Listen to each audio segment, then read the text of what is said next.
kind of helping to facilitate this process for a number of years. Basically, the purpose is to make it easy for our legislators to come in and hear from all the entities, communities, governments on your priorities for the legislative session. Again, I want to thank our host today, Cibola County. Commissioner Windhorst is with us. I know there's everybody in the audience is a VIP.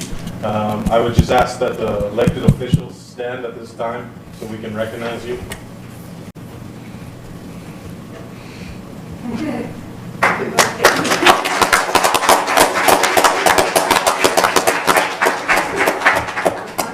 Again, just logistics on today's program.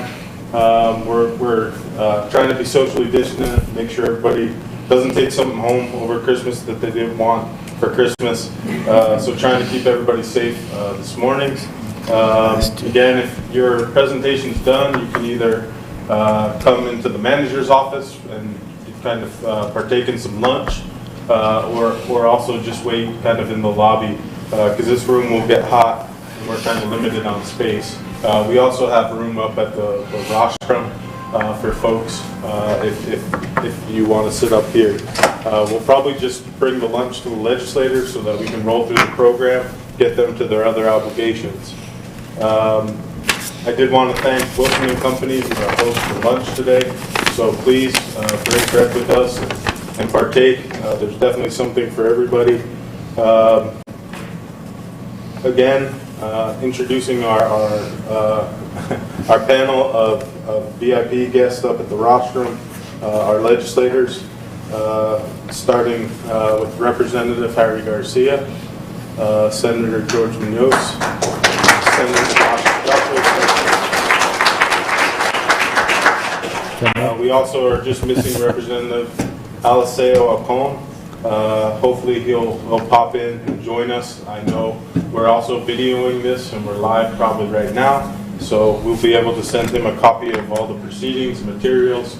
We appreciate the communities for tight programs, really just focusing on your top priorities. We know you have lots of needs and issues.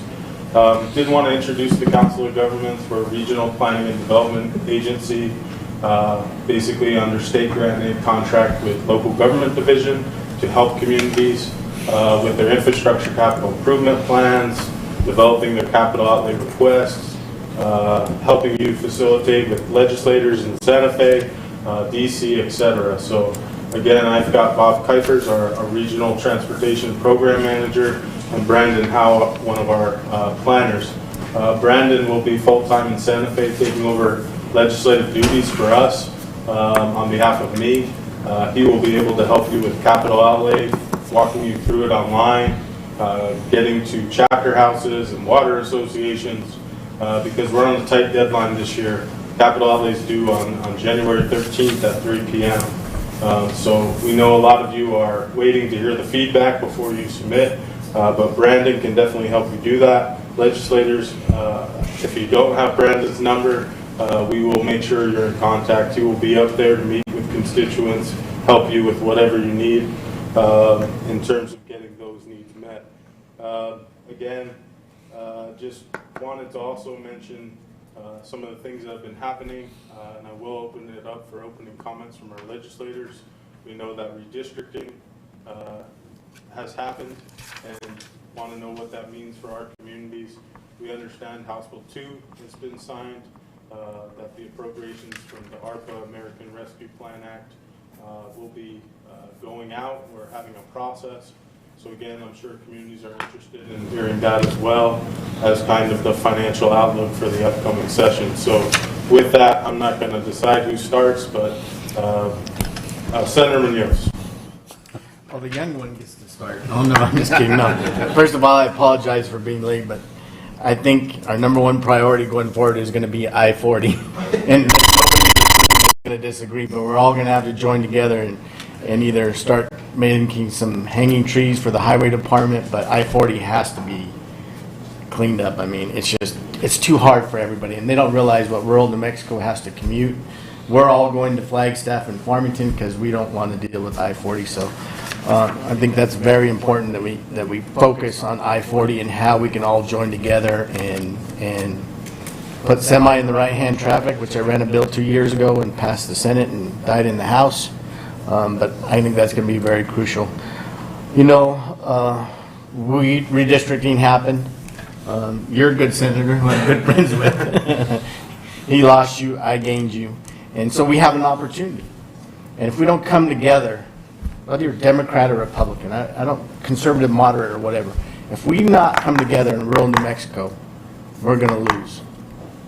If we continue to fight the party lines and the rhetoric, we're going to continue to lose because the Democratic group out of Albuquerque and Santa Fe have a larger voice than us. And so I think that's the most important thing, that we got to come together and we got to figure this out. We're not all happy about redistricting. You know, I live in Gallup. I would rather have Gallup. He lives in Los Lunas. He would rather have Los Lunas. And we just got what we got, and it wasn't going to change no matter what we did and how hard we fought, because the fight was over our districts for the last 5 days of the session in the Senate. And so he wanted to protect you, and I wanted to protect Gallup, and there was no movement among some tribes and pueblos, and so we ended up where we are. And so, not ideal, but, you know, we're thankful. I'm thankful because we all need help, and you have an opportunity. You can consider this, and I talked to Kenny Martinez, the Joe Fidel days. You have a chairman of finance in your district.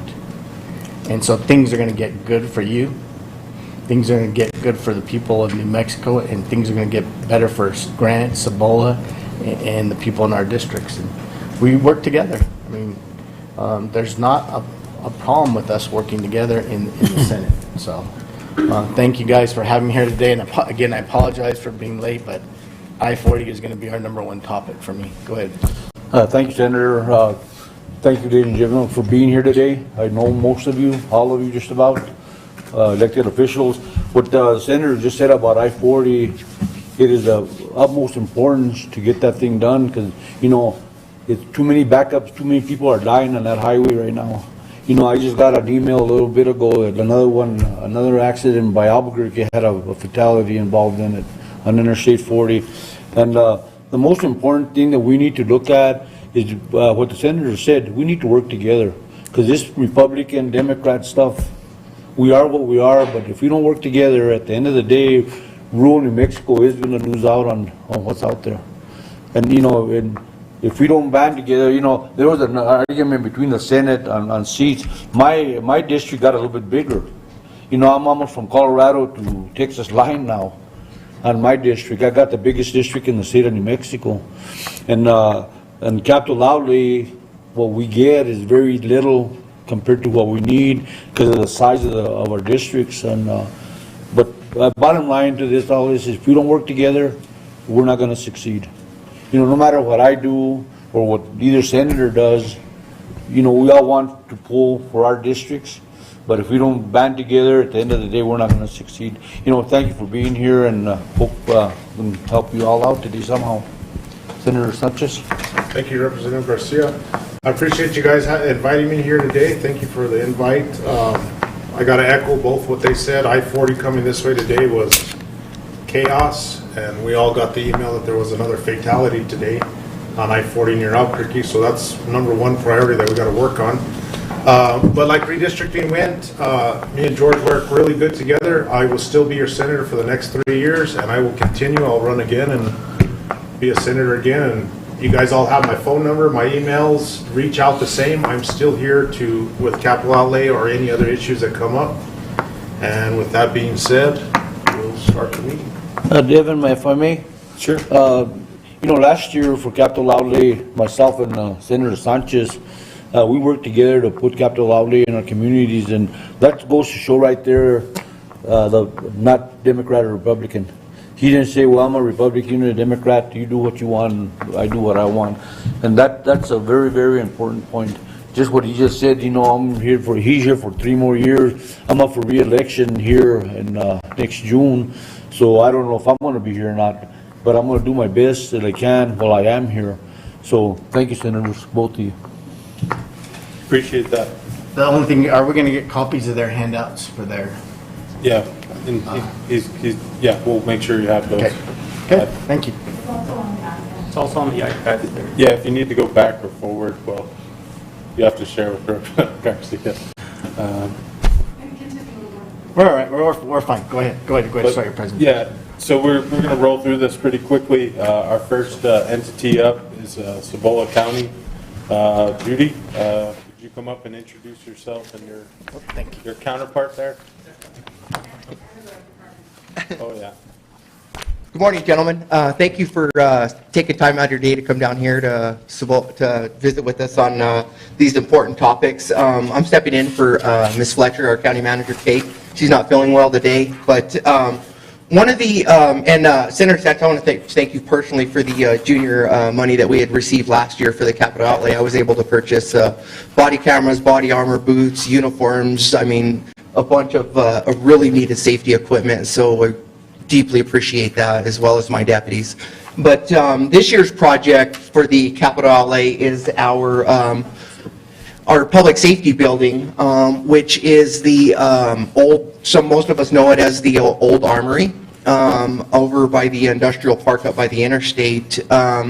We've already invested a lot with the layout and the architects and how we want this building to look in the end. And the importance of it on how it's going to affect our community is we want to consolidate our emergency management services, our dispatch services, and our sheriff's office all into one building for the public. Our current building is in, we have horrible heating problems, horrible plumbing problems. The foundation is sinking. The building itself is just in real bad shape.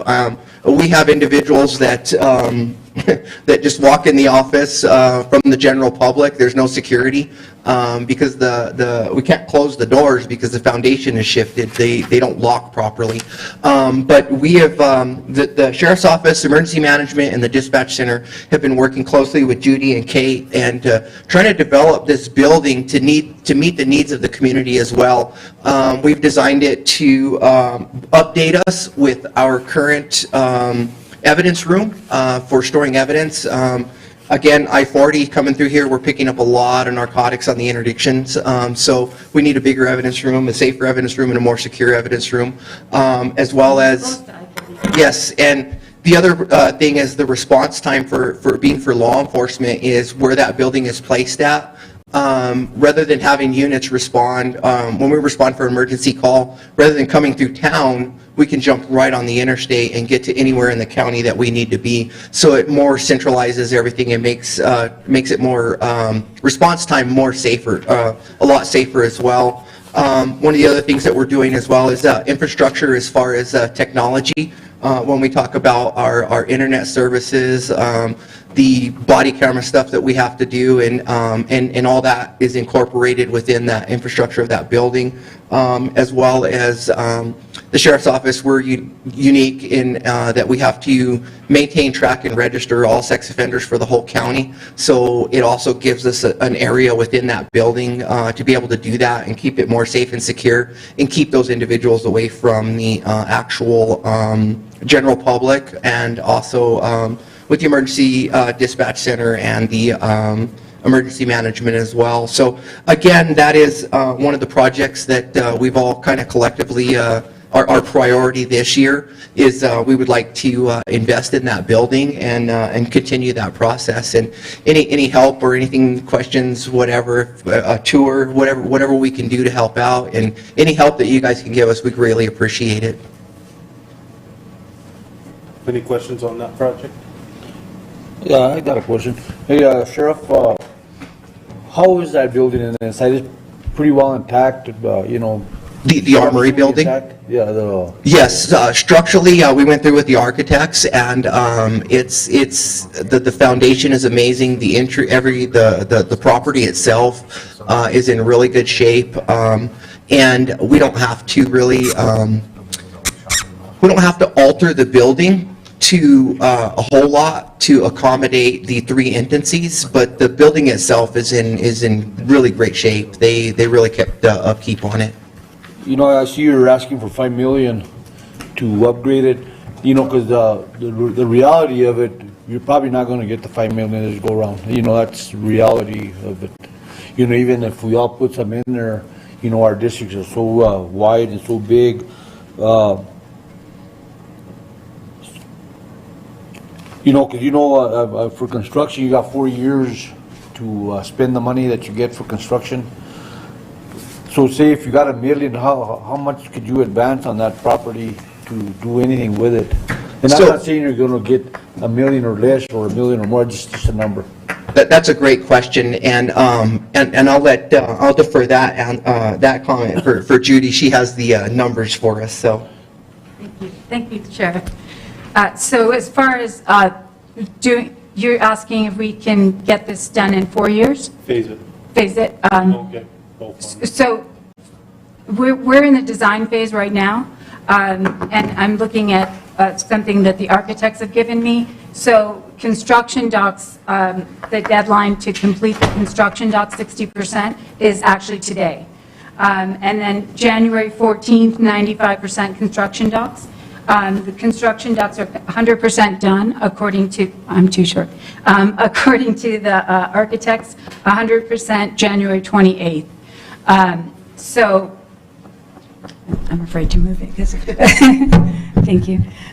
So 100% construction docs. So we're hoping to, we're moving pretty quickly on this project already, and we're hoping to go to bid in February, hopefully by middle to end of February. So we're preparing for that right now. So once we go into bid, this should probably be, with funding available, it should probably be about 6 to 8 months in construction. So Judy, if you got $1 million from the legislature, is there an ability to use that $1 million for a phase of the project? Yes. You need the whole 4 million. The project right now is, so we're requesting 4 million. We're not requesting the 5. We just said the 5 is the total cost of the project. That's to do any other phase, which would be the parking lot, the fencing, anything else on the outside. That would probably be one phase. Internal phase, it could be bringing the departments in phases. That's not ideal, but that could be done if the funding wasn't available. Another question for the sheriff. On that building you're in now, Tony, how bad is it really for safety for your employees in there? So currently, right now, I think probably one of the biggest issues that we deal with is the foundation is sinking and it's crushing the plumbing. So we get the smell of sewer every day. Sometimes I have to send employees home because it's that bad. And the roof leaks. There's no heat some days. There's no air conditioner some days in the summer. And we have TLC out there probably once a month working on the heating system. And we're putting Band-Aids on it now, but I mean, it's not feasible to keep investing into the deterioration. The walls are separating from the roof. You can see daylight on certain rooms. Our ventilation system from the evidence room is not working, so we're getting the odors from narcotics, DNA evidence, just different things like that into the building. So it's in pretty bad shape. You know, Tony, I know it's in bad shape because I just wanted the audience to hear it because of how bad it really is. Because people don't realize by looking at a building how bad it really is inside the building unless you go in there and actually look at it.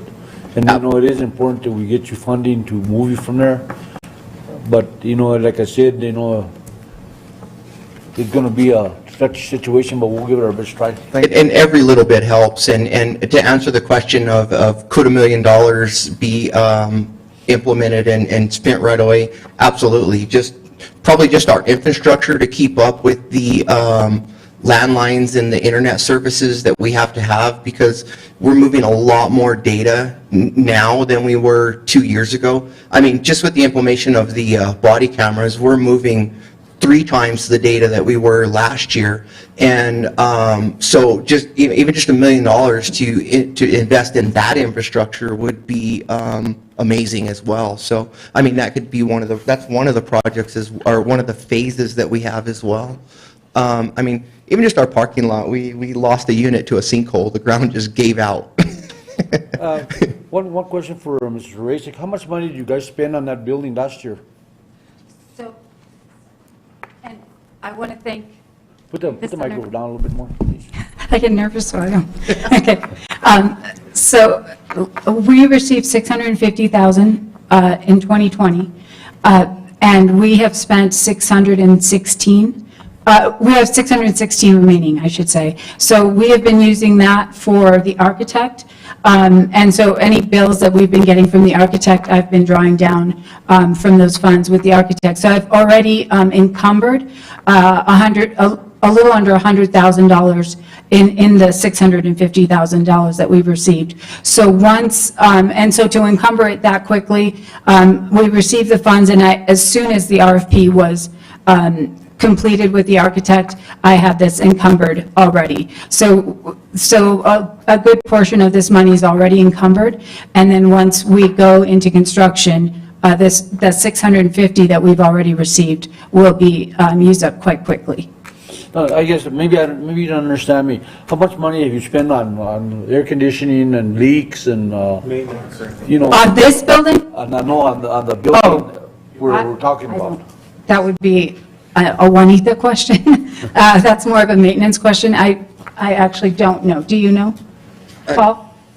I'm asking our finance You know director, what because I'm he sees the getting at- bills. What I'm getting at is, you know, if you spend $100,000, we just threw away $100,000 because the building is not improving any. Right, the current building. I kind of want to know what being spent on it that is wasted money actually. We can get that information for you. I'll get that information for you today. A lot more than a new building would cost, Yeah, that's right. right? Any other questions? No, I guess when the county's done, I'll just make my final comment, so I know the road guys are next. I just wanted to point out also, the county does plan on submitting this request to the governor's office as well. I have one question. So on the building, there'd be a remodel of a building, existing building? Tony? Sheriff? That's correct. It's an existing, it'll be remodeling of the existing building. And the good part about it is, as well, why it adapts to us so well, is because it was the National Guard Armory. So there's, one of the audit findings that we kept getting at the county was not having an armory. And this building already has one in it, so we incorporate it, advance it, or update it.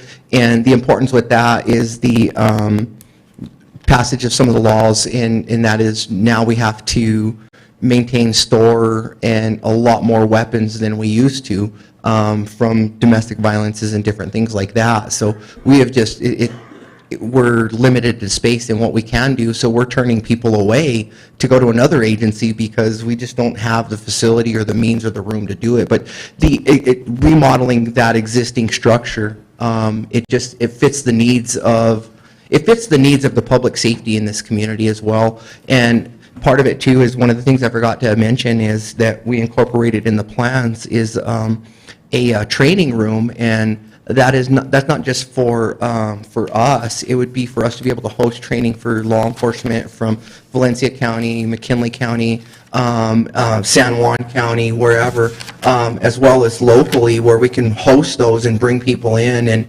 it allows us to grow as well. Let me just introduce somebody that walked in. So we have Marty Chavez. Everybody may know him as the former mayor of Albuquerque, but he is, I'll let him tell his title because I may not say it exactly right, but he's the governor's liaison on capital and funding. So Marty, you want to introduce yourself? Well, Senator, I'm Marty Chavez. I do whatever the senator tells me to do. Well, in that case, we're all done today. We'll just give you a total. Starting November 1, I'm the infrastructure advisor for the governor, and looking to get money out the door that's coming from Washington is appropriated by the legislature. Thank you. Welcome. You have a second project? Yes, we have a second project. Thank you very much. Our second project is County Road 5, Marquez Road. And do you want- Moquino Road. Oh, I'm sorry, Moquino. Do you- So on, I'm Edward Salzar, Road Department Superintendent. Moquino Road, about a couple months ago, got a call that, in October, got a couple of calls after hours that they thought the bridge was collapsing, so we went out there and checked, and sure enough. So the roads, we ended up closing it, make a bypass. We're looking into rebuilding that new bridge, and that's all I know for now, because I'm brand new at this, but, yeah. Anything else? So we're requesting funding to rebuild that bridge, County Road 5. So let me ask you some questions, because we're going to have plenty of money. The new infrastructure bill that yeah. came out, I think, and Marty, you can correct me if I'm wrong, there was $300 million for roads and bridges in New Mexico through the DOT, so make sure you're doing that. The other thing is I know how this building went, right? So when we do the sheriff's office, just make sure that we're able to get it completed for the dollar amount that you say is there, and we can wrap it up. That's very critical, important to me. So no matter what anybody says, you know, a few of us in the legislature said the money belongs to the legislators and we're going to appropriate it that way. The Supreme Court agreed with us. But that did not stop the clock on the CARES money, on the federal timeline. So if you appropriated this money in the session in January, you have 2 years to get that under contract and 2 years to complete it. So those timelines have to be adhered to.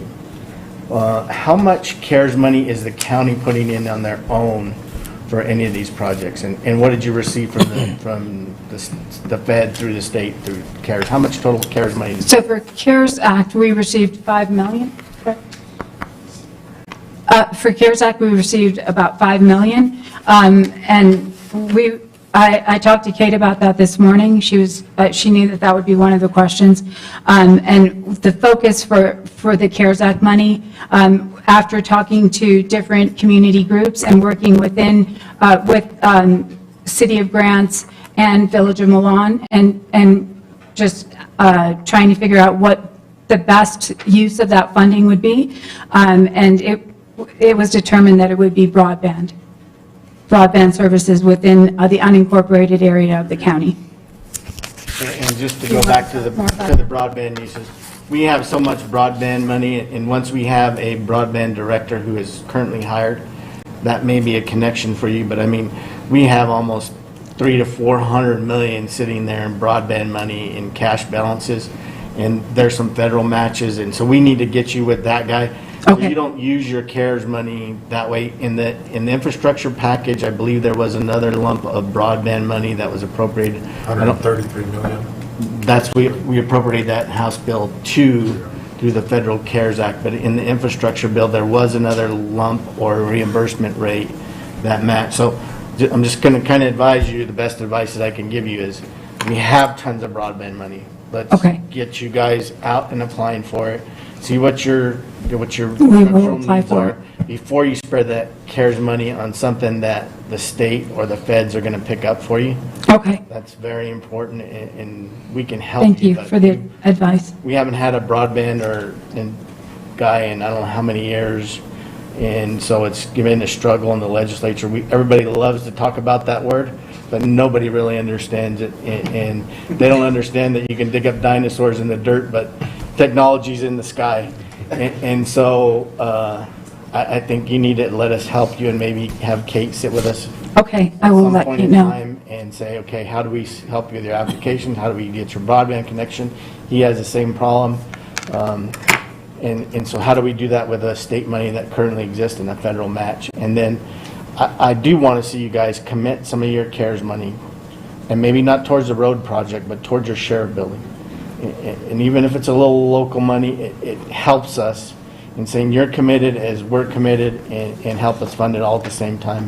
And during a commission meeting, during a commission meeting, I believe it was in October, our architects did come to the commission meeting and ask if we could use CARES Act funding for this project. So it is something that we've already received approval for from the commission to use CARES Act money for this project. And I think another thing, I think we all got to be cautious in how we move forward, because we're printing money left and right, and we're watching inflation run away, and we're not seeing it. So the more money that you can hold in your accounts under the CARES Act, under Build Your Cash Balances, because inflation on your employees, right, are going to be tremendous stresses, I think, in the second quarter of next year. You know, they're calling inflation at 11% now. I don't know what it's going to hit. I'm not going to guess. But you see it every single day in everything you buy. It's either a smaller box of cereal, a higher pace at the pump, and we're printing money, and that inflation is going to catch up to us. And when it does, then everybody's going to be in the hurt. And you guys need to be operational and have cash balances and be able to fund your agencies and your employees and do that. So just kind of a broader view, but let us help you gather those three things that you want to do and wrap those together. And Marty, you have anything to add? No, simply there's $100 million coming under the Bipartisan Infrastructure Act that they passed a few weeks ago. Legislature put in $123 million, I think, in House Bill 2. Don't know if that's going to be enough to cover the entire state. And not everything's going to be broadband. There's going to be other technologies that connect people depending on where they live in New Mexico. There's a gentleman by the name of Matt Schmidt who will start the first of the year, who will be overall responsible for broadband in the governor's office. I haven't met him yet. He's from Illinois. He's a former legislator, so he's suspect. I'm just kidding. No, it's actually, I think it'll help him going into the short session, having served in a body like that. So we've got great confidence that we're going to really get some connectivity and transform some lives with this money. Thank you so much. Thank you. Thank you, guys. Thank you. I got a question. On your priority, you listed Armory number 1, and I see here on County Road 5, where's that road at, Tony? Where, What's that?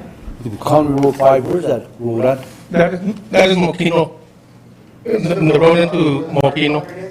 Okay, how much is it used? A lot of people go through there? Yeah, there's quite a bit of houses in there, and it is a bus route.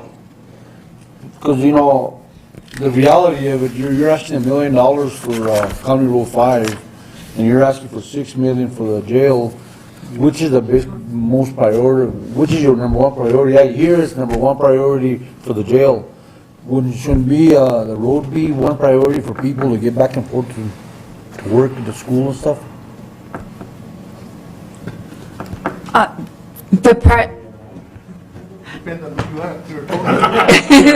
Well, and I talked to the county manager last night, and I know she wasn't going to be here, and I asked her the same question, and she kind of said, well, the road should be more prioritized than the jail, but I don't know. You know, I'm not going to go to unprioritize what you're trying to do, but to me, if it's a school route for buses and people coming back and forth, that. Because the reality of it, the money for the road could probably be done a lot easier than the money for that jail right now. Well, like Marty just said, there's money there for roads too, so. So the request for this year is just $100,000, and what strategy is to utilize this to leverage DOT funds, additional DOT funds through the Transportation Project Fund to secure the larger amount for this Moquino Road. So the county's only requesting $100,000 from the legislature to help secure that and cover the match of that. Okay, let's move on. Perfect. Well, appreciate the both. Thank you. Thank you, guys. Thank you, guys. Thank you. Thank you. Our next entity is the Village of Milan. I believe we have Village Manager Linda Cook in her delegation.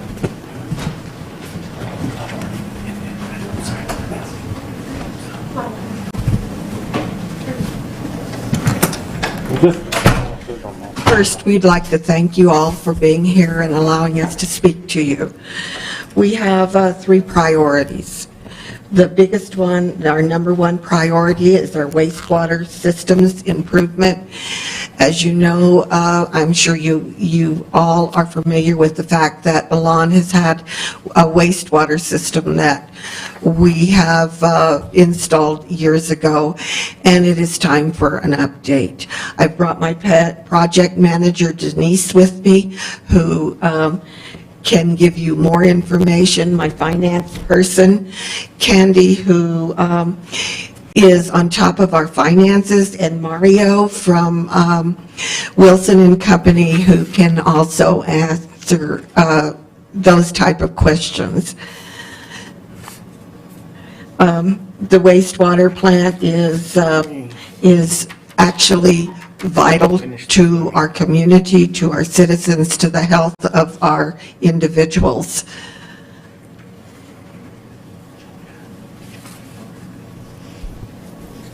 Okay, so the wastewater system improvements would include the lift stations, the lines, the valves. Majority of this system was put in the early 70s, late 60s. It's aging, it's old. Our lift stations right now are vault styled, which is a big safety issue with the guys that do the maintenance on it. What we're looking to do is improve those, replace them, bring them up to code. So we service 3,600 residents with our wastewater system.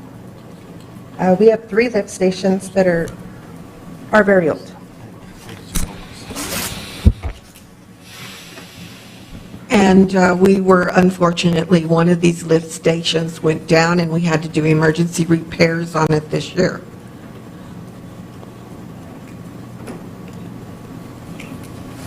Any questions on the wastewater system improvement? I'm just going to wait till the end, till you guys do all your presentation, and I'll ask questions over time.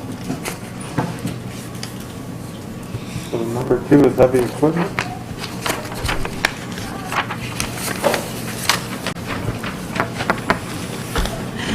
Our second priority is heavy equipment purchase, and we've had several pieces of equipment that are very old and need to be replaced, and the streets and sewer and the utility companies are in desperate need of the replacement of new equipment. So we are asking that you would provide the funds to replace this equipment this year. And the third priority, I think, is the swimming pool. Yes, sir. The third priority is the swimming pool. It's beneficial to not only to the village of Milan, but for the schools, for the veterans, for our senior citizens, for the city of Grants, for the community of Cibola in all respects. It offers a chance for people to do therapy, to relax, and we have spent some money to do the engineering, but unfortunately with the harsh raise in prices, we were not able to do the actual construction, and at this time we're asking for additional funds to do that construction. I apologize because we can't see the number. What's the request for this year? 1.35. We have it right here. It's 1.35. Okay. So any questions on any of those projects? Or? So let me start. So on your wastewater system, have you guys applied to NMED or MFA for any loans, grants? Have you started that process? So we have looked to USDA. You're going to have to step to the mic. I'm sorry. So we've looked into USDA funding. Right now, with our financial situation, we are trying at all costs to avoid a loan. What we aren't able to obtain from capital outlay and other funding, we will have to go out to seek a loan for. Because the system is so old, and it's not just a portion of the system, it's the entire system that is so old, we will probably have to, if not use capital outlay, we will have to look for a loan. And because I have never seen the state or federal government repo a sewer line system if you didn't make your loan payment. If you get my gist, but you'll have to show them the capability to do that. So you have, I guess we need to make sure that we're compiling all the resources again, Environment Department, MFA, there maybe take a whole list, but that was my question on your sewer project. The trucks are not an issue for me. I think we funded a vacuum truck last year or something. The swimming pool, we funded that once before, and I thought we funded it fully to make the repairs, according Right. to what I was So, told, and then I don't know what happened, so you're gonna have to fill me in with, because I don't remember the dollar amount, and if I So- say the wrong amount, you can probably tell me what we funded prior, like 3 or 4 years ago to finish that swimming pool. It was actually last session, we received 417,000 in funding. We have done the design, and that was mainly for the roof, was our main focus. It was supposed to be a phase. When we completed the design and went out to bid, the bids came in extremely high. They came in at over 800,000. So with what we had, we do not have enough to just do the roof alone. And there are other components that also need repairs and replacements. We're looking at the pumps, the motors, the internal equipment that keeps the pool running. And so we've committed a portion of this money to that as well. So in the meantime, while we're waiting for the roof, because the inflation is so bad with the metal, we're hoping that it drops soon and possibly rebid it. So, and I don't remember, but correct me if I'm wrong, and you remember, and Alicia will remember, but Clemente was still the senator then, and I know we put funding then, and then you got another 417 from this year. But my memory recollects there may be money sitting there that you guys haven't seen, but I know that Alicio and I and Clemente, it was either the soccer fields or the swimming pool that we partnered all a bunch of money on, so. Right, and the soccer field is in progress right now, so. I'm not aware of any additional funding from prior. I've only been doing projects for the last year and a half, so I could have missed something from before. I just remember Clemente saying that both the grants, that's the only swimming pool around, and it's a priority for everybody, and that we all partnered and we did something. So I may have to look on my list and see. Okay. And he may have to look on his list and see. Yeah, might be that. Okay. Thank you, though. Any other questions on the Village of Launch project? If not, we can move to the next. We appreciate the village. Thank you. Thank you. Thank you, guys. Next up is the City of Grants. I think Donald Harmio is leading that delegation.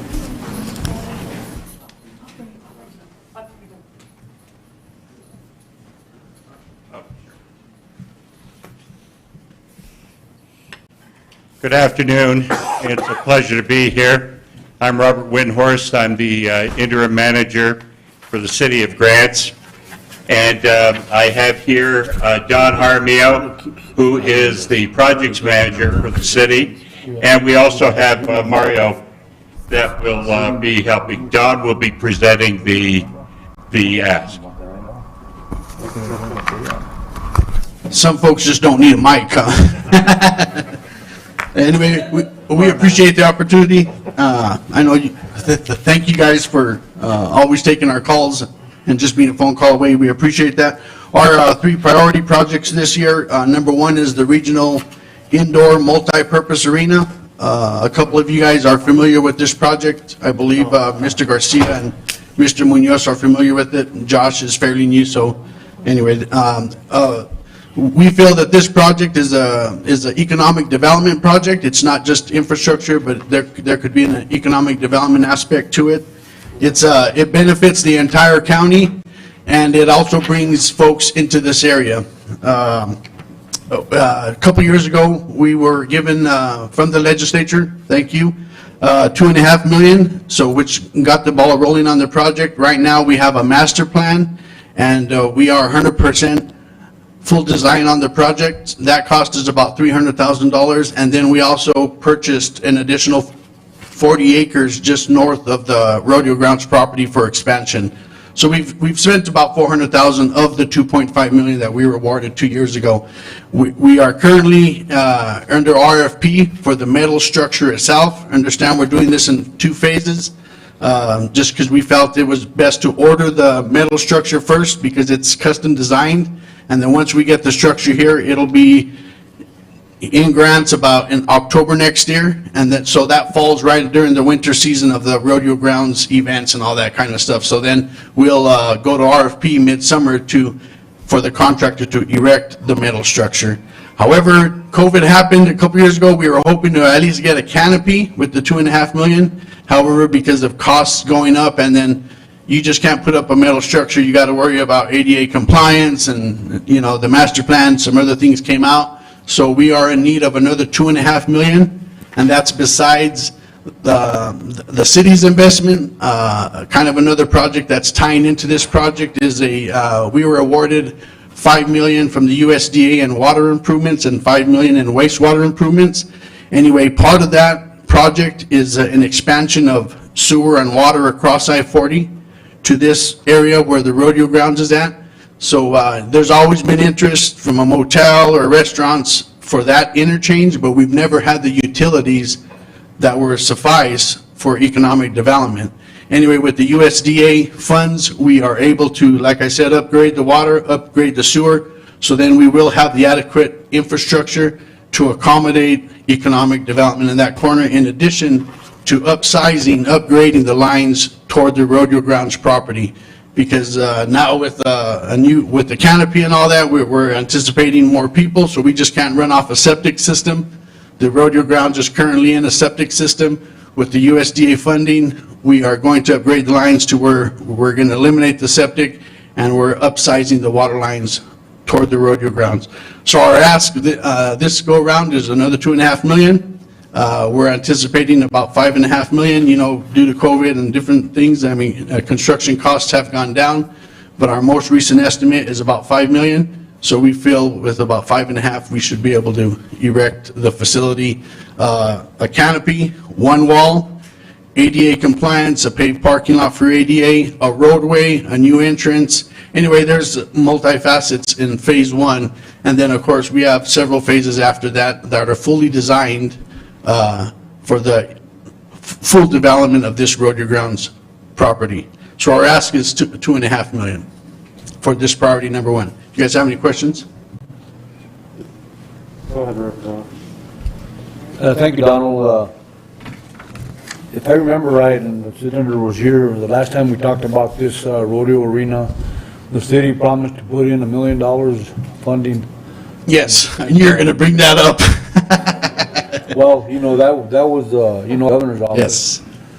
And the city promised $1 million of city money. Yes. Where is that at? Okay. You know, you're asking for another 2.5 million, so now we're gonna be at $6 million. Okay, part of the USDA project is an investment of 2 million of the city's funds and 3 million of grant. So in our perspective, I mean, we are upgrading the systems, the infrastructure to the arena. So there's a $4 million investment on the city side that's putting adequate infrastructure for the upgrade of the facility in that area. In addition to that, there's some soft money out there of which the city departments could grade and put up some additional stalls. So, I mean, I've had discussions. Obviously, you guys are aware we've had a transition of city managers recently, but I am in discussions with them. And Mr. Windhorst is also abreast of this. The prior city managers were abreast of this. So the city does have about $500,000 hard money to invest into the project in addition to the USDA investment. And there's also, we have our departments that will be able to utilize to put up stalls, grading, some paving, that kind of thing. So yes, the city is committed to the 1 million that was originally promised from a manager. So it's there, Mr. Garcia. I think you don't. Yeah. Appreciate that. You guys want to wait? Yeah, I'll just wait till you're. Okay. Project? Our next ask is for the Recreation Center, our Future Family Foundation Center. Well, it used to be, now it's Parks, and it's actually just the city's Recreation Center. It's in need of, I believe it's about 25 years old. It's almost going to be 25 years old, and the bathrooms have never been upgraded. And the gym floor, it's one of them rubber floors. 10, 15 years ago, it was great, but today it's no longer a rubber floor, it's like a plastic floor, so, you know, everyone's sliding on it. And anyway, the recreation center needs a new gym floor, and it needs a bathroom upgrade. We understand that all projects, you know, just aren't big projects, million-dollar projects, but sometimes you guys have some little extra funds here and there, so this is a small, attractive project, we feel. It impacts the whole community. The recreation center just doesn't serve Grants residents, it also serves Milan and county residents. And just, it's simple, the bathroom needs an upgrade. They've never done there's been no improvements to the bathroom, so 25-year-old bathrooms, and the gym floor has never been replaced, so it's 25 years old, and it needs to be replaced. The investment is about $300,000. Our ask is $200,000. The city will invest $100,000 for the project. Thank you, Donald. It's a recreation center. And our third ask is police department SUVs. 2 years ago, you guys, we were awarded, I believe, $200,000 for 3 SUVs, and those have been purchased and equipped, and the police department loves them. We're in need of this year, the city did invest ourselves into another 3 or 4 units. However, we have 6 units right now that are under major repair, and we just feel by the time, you know, how this takes about a year by the time we get awarded and the funding is actually there, we will be in need of an additional 4 SUV units. So our ask is $300,000, and that's to purchase them and fully equip them. And the priority here is public safety. So how much money did you get from the feds in the CARES Act for the city of Grants? We received $2.2 million. Well, of course, we've only received the half, the 1.1. And I could tell you how we've spent that if you'd like to know. We re-roofed the senior center, which is a public facility and was in need of a roof upgrade. That was $300,000. We just recently awarded the library, another public facility that had some leaks, and that re-roof is costing $700,000. And in addition to that, we've spent pretty much the remaining 1.1 in water and wastewater improvements throughout town. We have several projects going on around town, number one being First Street. And you know, when you dig up the ground, you discover different things. And anyway, whenever the funding that's for First Street doesn't qualify, but the ground is open, and we find some other issues, that's where we've been investing the ARPA funding. And so I guess I hate funding state police, especially if our police vehicles, if we're using STB money, because it's capital money that we're paying interest on.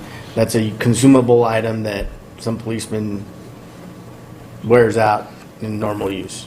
So if we have cash, I mean, that's a different story. A couple years ago, we had general fund cash.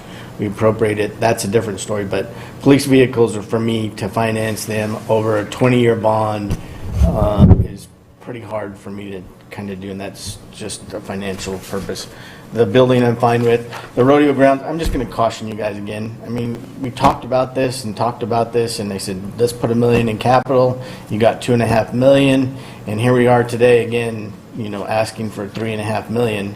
I know what Socorro cost, Clovis, and this was, I don't know how old Clovis was, and we went, everybody looked at every arena around, the one at Estancia, the one at Clovis, and Clovis was $4 million. I think Socorro was about $2 million to do their little event center, and here we are at almost double the rate in the ask, and I know timing is an issue. Things are not going to get cheaper. You and I know that. Yeah. So you guys are going to have to get a hold on this arena and say this is what you're going to get and get it done, because it's that's my personal lecture, because I wish you would have been here when my kids rodeo, because when everybody would have came here, we would have went all over the state and every place else, but you guys have to figure this out, and I just, for my personal preference is, why isn't it out there towards Milan in the flats at the old carrot patch or somewhere where it's easy, instead of taking down the hill and rebuilding it and putting the infrastructure when the infrastructure exists somewhere else. And I don't live here, so that's I got Red Rock State Park in my backyard, and that's another dinosaur. And you have a dinosaur, but my word of caution is that if we do this, get it done.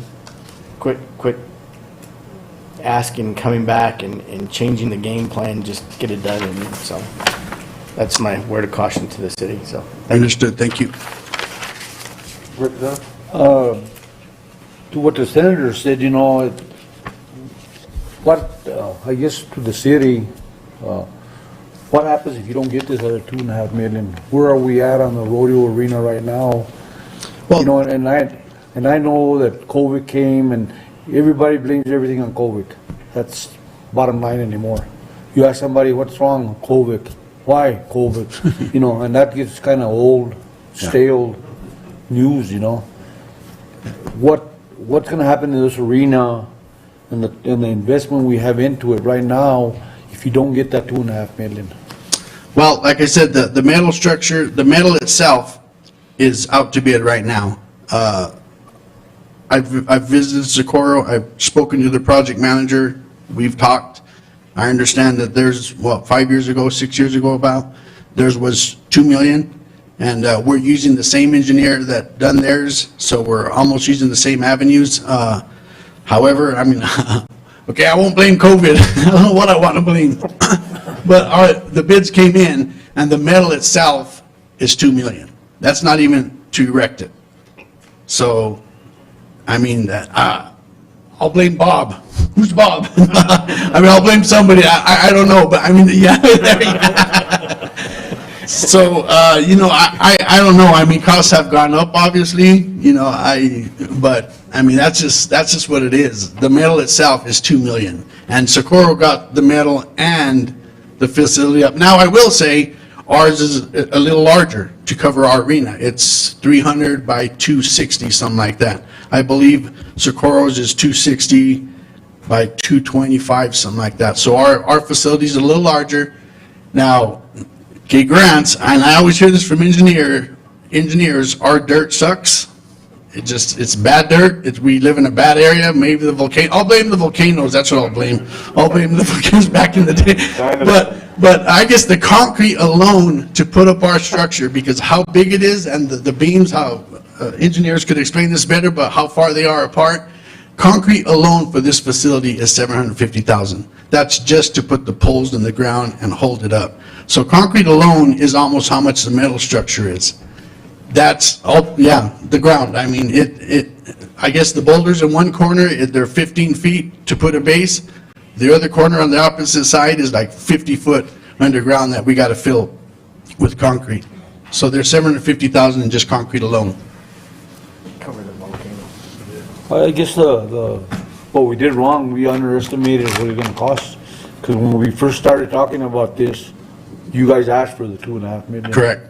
And that's what I got you, and then now everything's lopsided, and we don't have a handle on it right now. Yeah, and you know, one thing I didn't anticipate, I'll be honest with you, is when you put up a facility of this size, there's other things that happen, ADA compliance, this roadway is too small coming in, so understand the 2.5 ask is an additional roadway, a new entrance, because the old entrance with this new facility, it's just too small, it's not adequate, traffic reasons.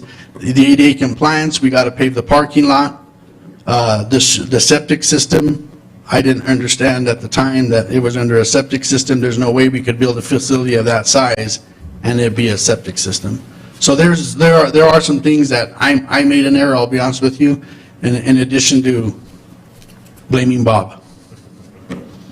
Thank you, Donald. Any other questions for the city? Nope, thank you. Thank you. Thank you, Donald. And I think what we wanted to do at this juncture, we've got kind of a project, right, in common between the city of Grants and the school district. So before the school district gives their priorities, I believe, Mario, you were going to give a little overview. If you guys would like lunch, we could probably bring plates out to you. Just let us know, and we'll... Trying to hear you. Oh, sorry. There you go. Mario, can you help me explain what we're doing? Sure. And just do it while we're explaining it? Yeah, good afternoon. So lunches, I believe, are going to come out to the legislators. And then we're just going to make a brief presentation. It's a joint project that we wanted to bring awareness to with the school district and the city working together. And then after lunch, we'll roll right into the school district's priority needs. All right. So I have a loud voice too, so I'll speak from back here. If we can go to the next slide. I'm going to give you just set the background, right? Because the agenda, we're talking about paving the future with catalyst infrastructure projects. And as we present some of these projects, although at the end we have a focus ask, we want to give you the information or the background as to what led to the focus ask. You're going to see as we go through here that although the joint project is tied to some offsite infrastructure for the new Mesa View Elementary School that you'll see today, there's other components such as a biopark, some trail planning that is currently underway, flooding. I mean, you guys are asking about construction costs. Projects here cost 35% more. You're in a floodplain, you have shallow groundwater, and you do have rock. So it's a lot of the reasons why you haven't been able to develop. And so the city understands that, the district understands that, and a few years ago entered into an MOU to complete its first joint project, and has continued since then. Next slide. This particular slide begins to highlight really the vision of the city.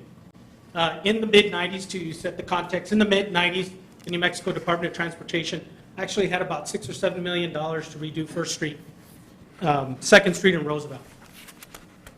Scoping report was completed later. The project was abandoned over time. The money that was on hand to do the STIP deteriorated. It just eroded, right?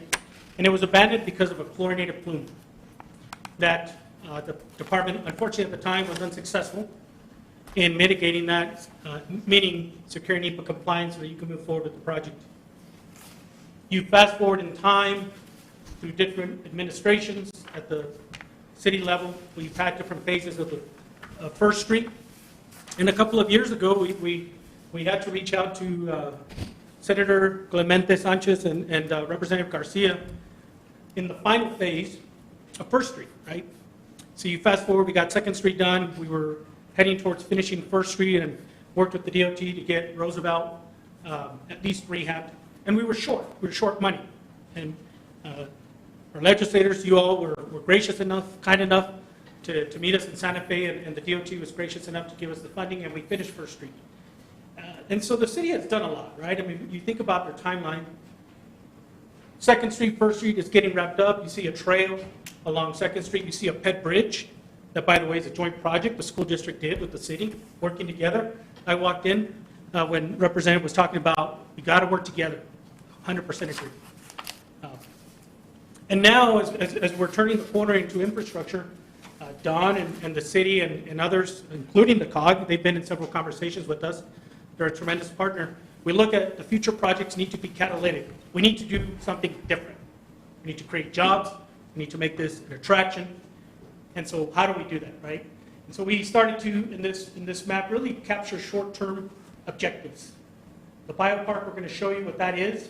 It's really a flood control project that we're spinning to become an outdoor recreational amenity, right? I mean, we're seeing the money that's being allocated at the congressional level and now at the state level for the outdoor recreational economy.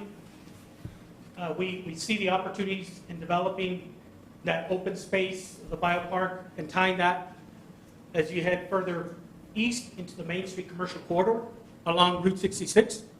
That makes sense. Higher traffic volumes, high visibility storefronts. And then we start to, in this map, identify some of those other facilities such as trails that make sense to follow the two arroyos, the Gran Arroyo and the Rio San Jose, to invite health and wellness, the enjoyment of the community, right? And self-enforcing, more security, all of those benefits. And then you'll also see Sacalares. Sacalares, the NMDOT, thanks to the legislator in 2021, to the TPF, was awarded Phase 1AB corridor study. And the intent with the city as we're turning the corner is to reverse engineer the road, right?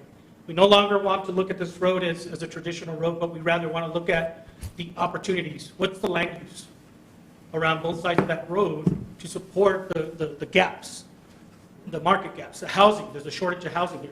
What does that land use need to look like? And let the land use then drive the roadway. Meaning, how many lanes? Do we have transit? Is it a 4-lane section? Is it a 3-lane section? Do we have a trail along the line? So that is the next catalytic project for the city as well. Next slide. So we talked about the biopark, and so we're starting big picture and really thinking about who do we want to be, right, as a city? Who do we want to be? We want to be a destination.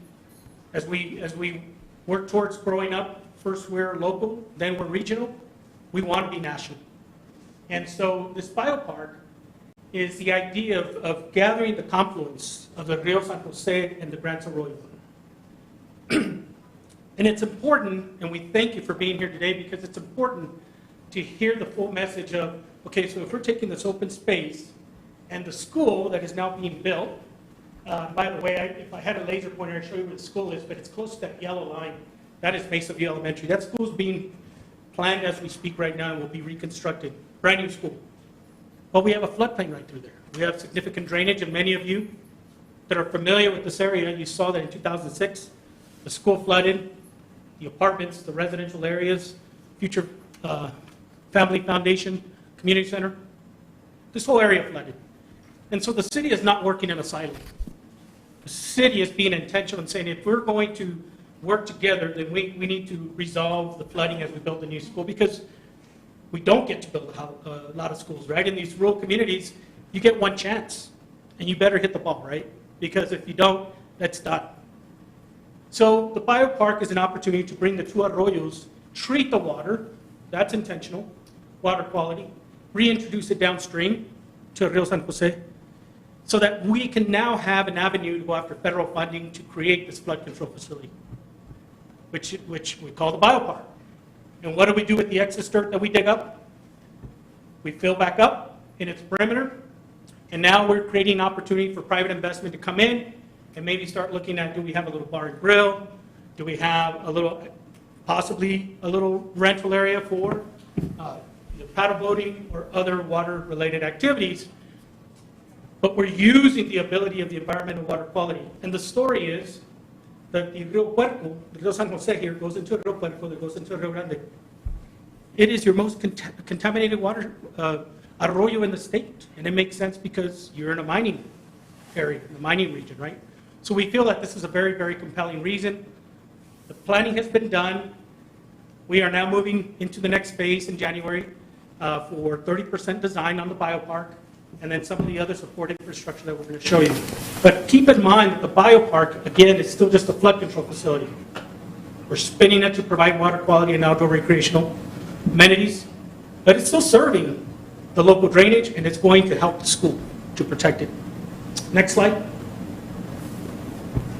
This is a view. If you're standing at Nimitz Bridge looking towards the school, you'll see the school in the backdrop. That's what that area looks like today. That's where our biopark will go. And this idea, I just want to give credit to the mayor, who's not here with us today, but this was really the mayor sharing his childhood, right? Talking about how he grew up and what he enjoyed when he was a kid. And so Don and I took it and we ran with it. Next slide. Through the planning process, what we call the focus area, you can see in the yellow boundary, and within the yellow boundary you see some green and some yellow and some red. Those colors represent land uses within the focus area, the study area. And so the open space being on the top portion of the park, that's the biopark area, the flood control. You can see the red is the commercial along Route 66. And you can see some of the residential housing, which complements the surrounding areas. And then the photos, right? These photos are representative ideas that are proven. So I know former Mayor Chavez is here. You probably recognize El Vado Hotel that was redone, right? And now, if you haven't been there, I would invite you to go there. You can have a beer, you can have a meal, you can enjoy the outdoors. It's a great venue right along Central. You see the plaza in Las Cruces. I love it. That's next to our Las Cruces office. This was an area that was dead for a couple of decades, for 20 years. We the city revitalized it, has a TID in place, and is reinvesting, and now businesses start thriving. This is where people go on the weekends to enjoy themselves, right? And that's what we're talking about, is creating similar opportunities here in Grants through all of the infrastructure. That's why we coined them as catalytic. Next. This picture, this rendering, is nothing more than an illustration. We're putting what could be in a picture. And we felt that was important to be able to communicate effectively the message.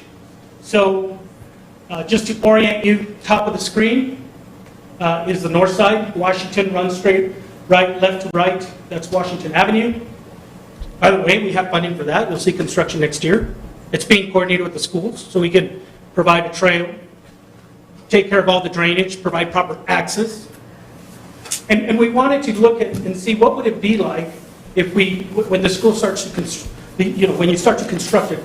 Today, if you go out there, the existing facility is to the left of that image where you see the green spaces. That's where Mesa View is today. So naturally, on the east side, on the right side, is the open playground. There's nothing there. And so you can accommodate a future building there, build it, switch over to students, come back and demolish the old building, right? And then complement all of the planning and design with what's happening around you with future foundations already, with what's happening directly catty corner to the biopark. And create those trail connections, that walkability, to bring it all together. The ask that you're going to see at the very end is focused on, at the bottom of your screen, you see an east-west road. That is Davis Road. That road doesn't exist. So in working with the superintendent and working with Mr. Vance Lee here, facilities director, communication has begun is can we acquire right away possibly from the schools to extend Davis? Can we acquire what's currently known as Gunderson Avenue to the right of your screen, to the right of that proposed building? That's Gunderson Avenue running north-south, and separate traffic. Right? That is a huge issue for the school. It's an issue that has to be resolved. Right now, parents, staff and ancillary services, and the buses all access this facility off of Washington. And that is a problem. And if you're not aware, one of the years ago, there was at least one student that I remember that got killed in between buses down in Albuquerque. I believe it might have been El Dorado High School. And this is a very, very important issue, right? Because again, we get one chance at it. And so what we want to, we would like for you to take today is that you're talking about working together. This community is doing it.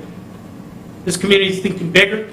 This community is planning projects that are going to change what Grants looks like in 5 years, in 10 years, and it's been well thought out.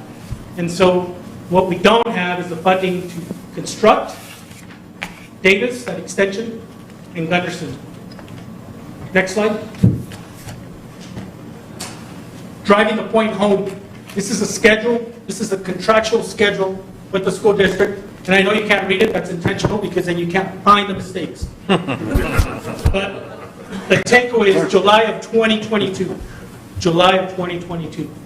That's a critical date for this project that the school district has with their facility. And so the infrastructure needs to align in bringing in Davis, bringing in Gunderson, so that when the school opens in 2024, the school opens in 2024, Davis, Gunderson, the drainage, the sewer, the water, all of the infrastructure is in place. I'm very proud of this community, the folks that are here today representing the various projects, and really you for setting the example, for the COG that sets the example of how we should really organize, communicate, and work together. Next slide. I want to just point out some things for you to take, and I hope that you keep this presentation 5 years from now, you look back and say they weren't just blowing smoke. You know, today, Utah, those are real numbers, $6.4 billion outdoor recreational economy. 6.4. Go to the next slide. New Mexico is not doing too shabby. They're a third of that, They're a third of that Thank you. number, but New Mexico is saying 11% growth. These are numbers published by New Mexico Economic Development Department. This community, this county is taking advantage of that, right? Working with the COG and others, make sure that we capitalize on it. Next slide. Intentionality. Representative, legislators, last year, 2021, thank you so much for the $5 million, right? Village of Milan was able to get some money through that the DOT administrated for New Mexico 122 to solve some drainage issues. We're taking the balance of that, and we will we'll go out to construction next in 2022 to replace the Roosevelt Bridge. That stone veneer, if you're not from the community, go to the high school, look at the pet bridge, go to the cemetery. We are branding the city. When people come here in 5 years, they will have wayfinding that will direct them to the various opportunities in this community. You can see we're going to build a couple of trails, but they will be just the short segments. We want to drive a point home that this community will be moving toward the outdoor recreational economy. It's going to take advantage of its great resources, natural resources, as we plan, design, and implement infrastructure. Next slide.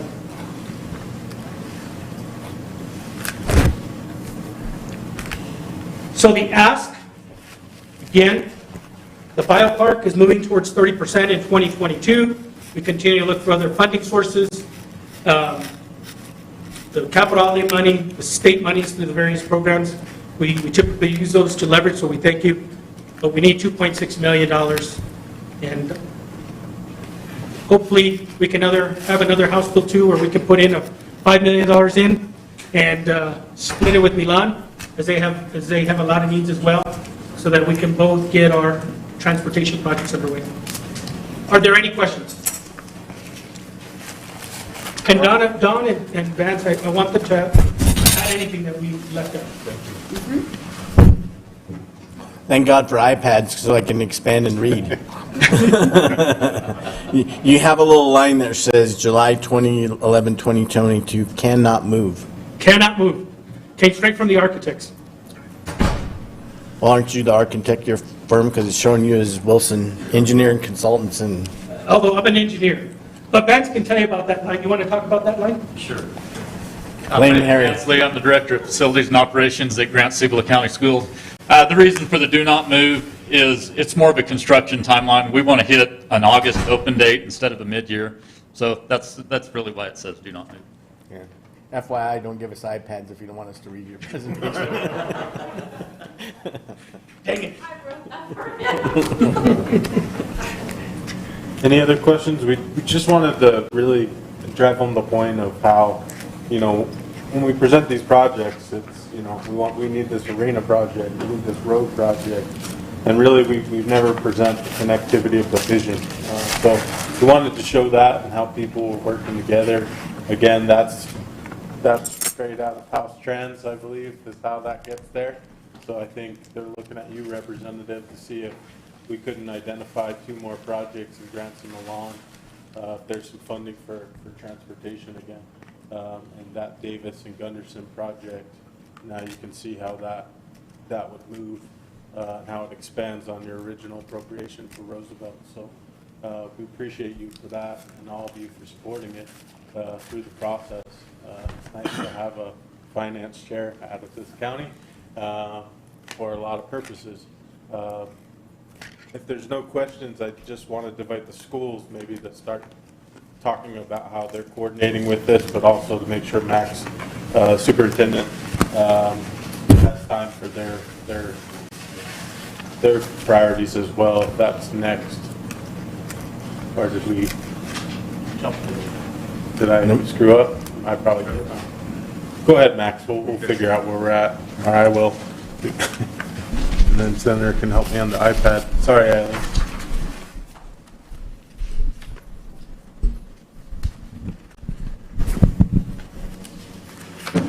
Good afternoon. Senators George Garcia, thanks for the opportunity to let us share our story here. So far you can see evidence that we're working with the city. It's nice to be working in a community. We're working together and pulling our resources. As you can tell throughout the presentation so far, there's hints of not only functionality operations, but also beautification of the community. I've seen in the last 3 years huge improvements, First, Second Street, and all those areas around the city, but particularly there where Grants High School is. So along with the new streets that are being built, we also have a new football field there and stadiums that are very obvious from the street. Thank you, Representative Garcia, for your help with those things. And then also we have a wrought iron gate that goes along the side of the street there, another addition. So as the city progresses with all of their work, we're working right alongside and doing some work on our side to complement that. So a lot of great things going on, the trails. But this is leading into the first project that I wanted to present to you all.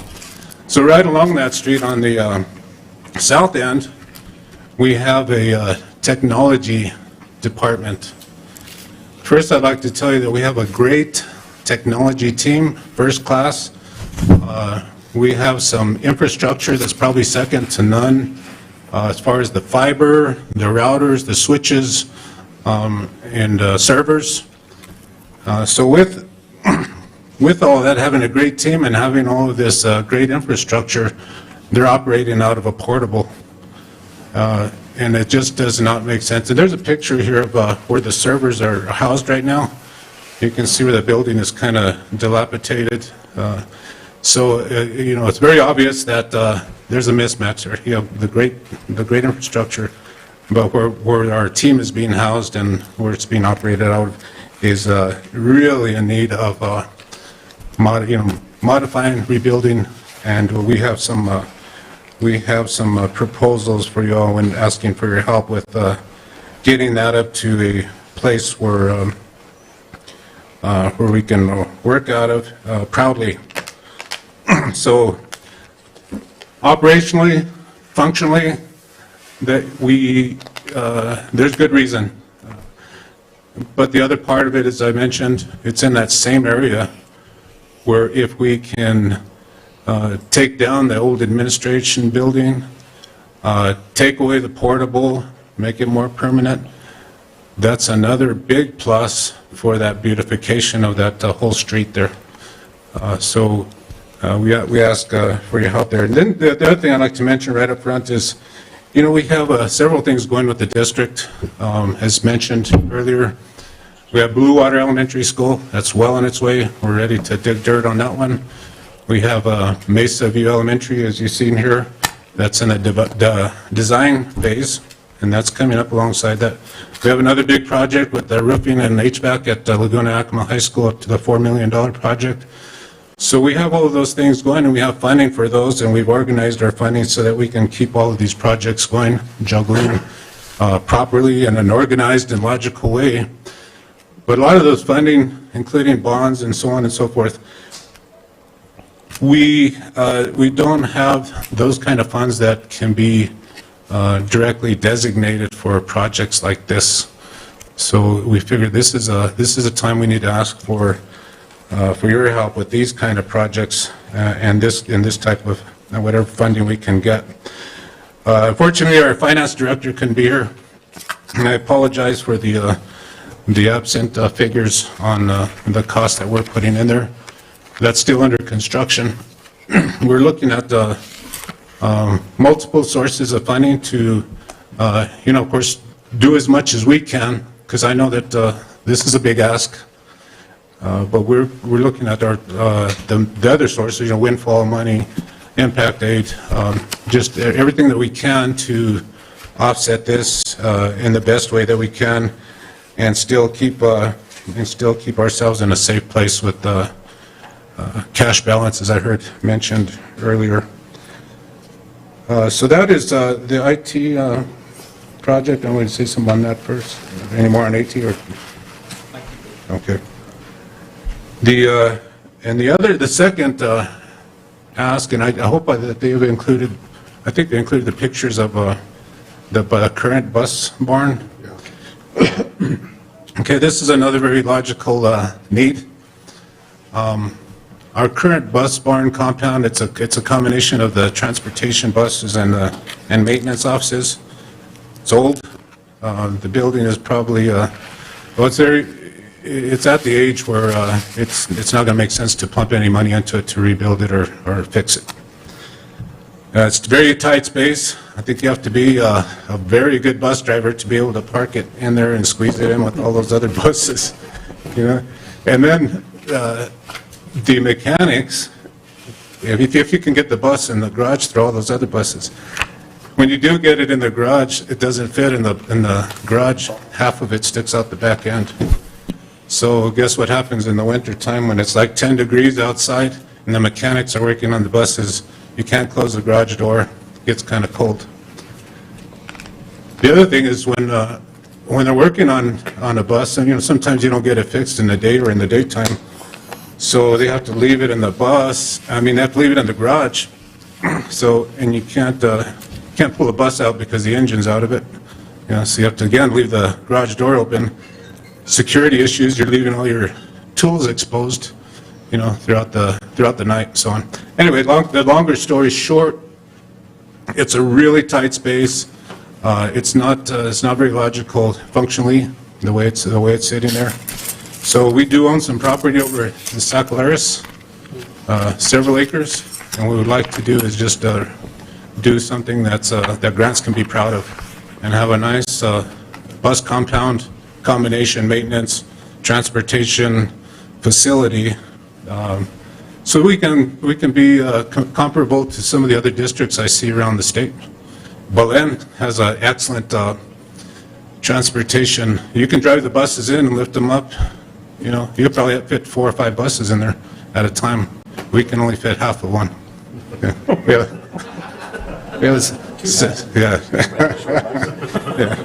So we'd like some help, and then again the beautification side of it, and then keeping up with the progress that the city's making with making the city look nice.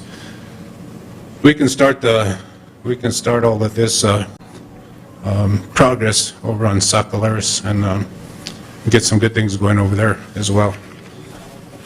You want to add? Okay. So our ask is $6 million. 4 for the transportation and 2 for technology. Any questions from the panel? I guess Max, 2 things. What did and I just don't know this, what did school districts get in CARES money from the feds, and what can it be used for? I don't know the answer to this, so I'm asking. Yeah, so between the ESSER, CARES, and ARPA, it's a total of $22 million, so it's about a third. I think ARPA, we got the most funding out of it, so you know, figure 6, 7, 6 for each of those. And what have you done with that? Right off the bat, we ran through our 3-year strategic plan, and we had to race to get all of the safety stuff. But one of the biggest investments was with the technology. We got every student computer. That was a good chunk. We got every teacher in the district smart boards and all the associated technology with that. That was a pretty good investment.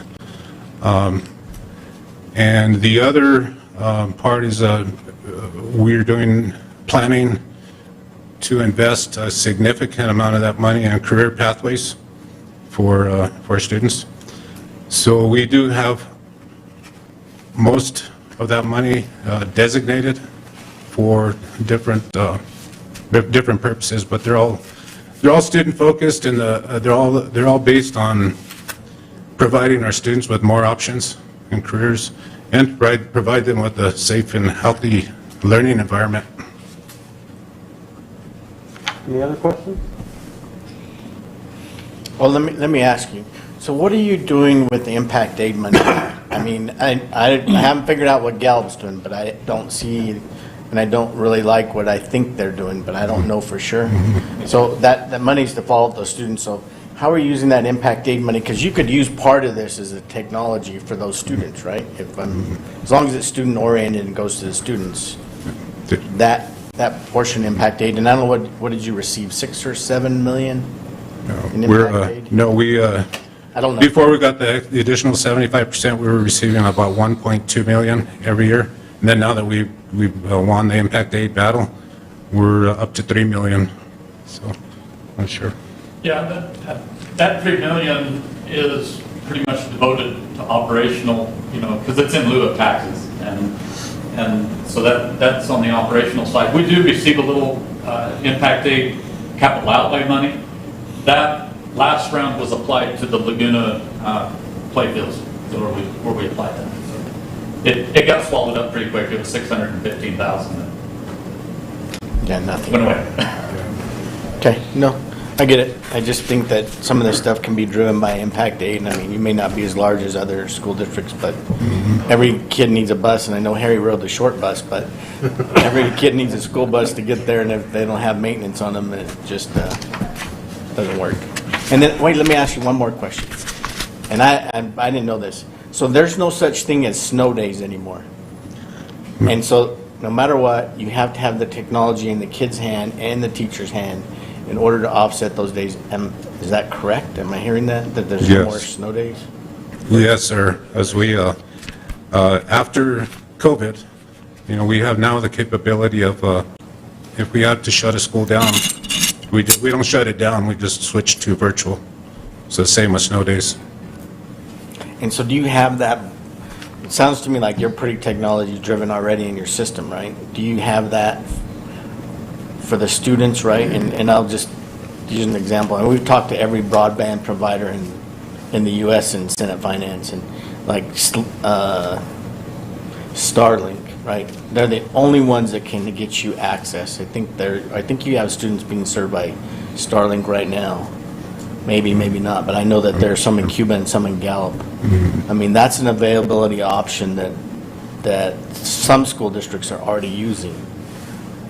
And are you thinking about that, except say Rama, Pine Hill, that Vince Lake, hard to service area? Those are your students, and so are you? Tell me about that. Yeah, we're working with several providers. Sacred Wind, CenturyLink, Laguna has some of their own. So, but we still haven't reached those few that are far away and hidden away and don't have that service. We're hoping, I mean, because all of the talk about the state pumping money into broadband and all of the infrastructure there, we're hoping that that's going to come before we have to go out and build towers, because that's not really our expertise. I mean, we're never going to, those hard to reach students, right? We'll call it, they call it the last mile is the hardest, but it's probably the last 20 miles going in that dirt road towards Raymond Pine Hill. We're never going to service them, and the cost is going to be so high. So as school districts should look towards technology, right? And get those students served. So that's just my recommendation to you. I mean, I actually, when I started conversation, they said, well, order one and try it. And I did, right? And the uploads are quicker than anything that I have. I have CenturyLink at my house, and not anymore. But I just getting those hard to serve students and waiting on the state, because we're the government and we're here to help you. Serve the last mile will not happen. And I think that's something the school districts are going to have to take on their own for those students. So that's new to me, and I'd like to learn more about it. Yep. Okay. Any other questions? Because I do want to keep us moving, because I know you all. Max, how much strain does it put on your budget for our district being so big? Our bus going to Laguna and back, is that quite a bit more expensive than most districts go through? Well, the good side is it's not as far as like some of the routes that Gallup has, and the other good part is that it's on the. I can't hardly hear you, Max. Well, it's on the highway, so we don't have a lot of wear and tear on the on the vehicle, so that hasn't been one of our priority issues as far as the distance there. Now, another question, do you have any money in reserves for when all this free money goes away? Because it's gonna go away sooner or later, we're gonna wind up saying, whoa, why are we spending it, we won't have it anymore. Are you planning ahead of? We're being very, Representative Garcia, we're being very cognizant of not locking ourselves into something that's where we have to, it has to be sustainable with the funds that we have. We do realize that there's going to be the funding cliff that's going to happen in about 2 or 3 years. So we want to make the investments that are going to make a big impact now, but we don't have to pay the monthly or annual cost later on. The only thing that I think is we're working really hard to push for salary increases. I'm hoping we get help from the state with that. Because, you know, the minimum wage, we've tried to stay $1 ahead of the minimum wage that the state is proposing.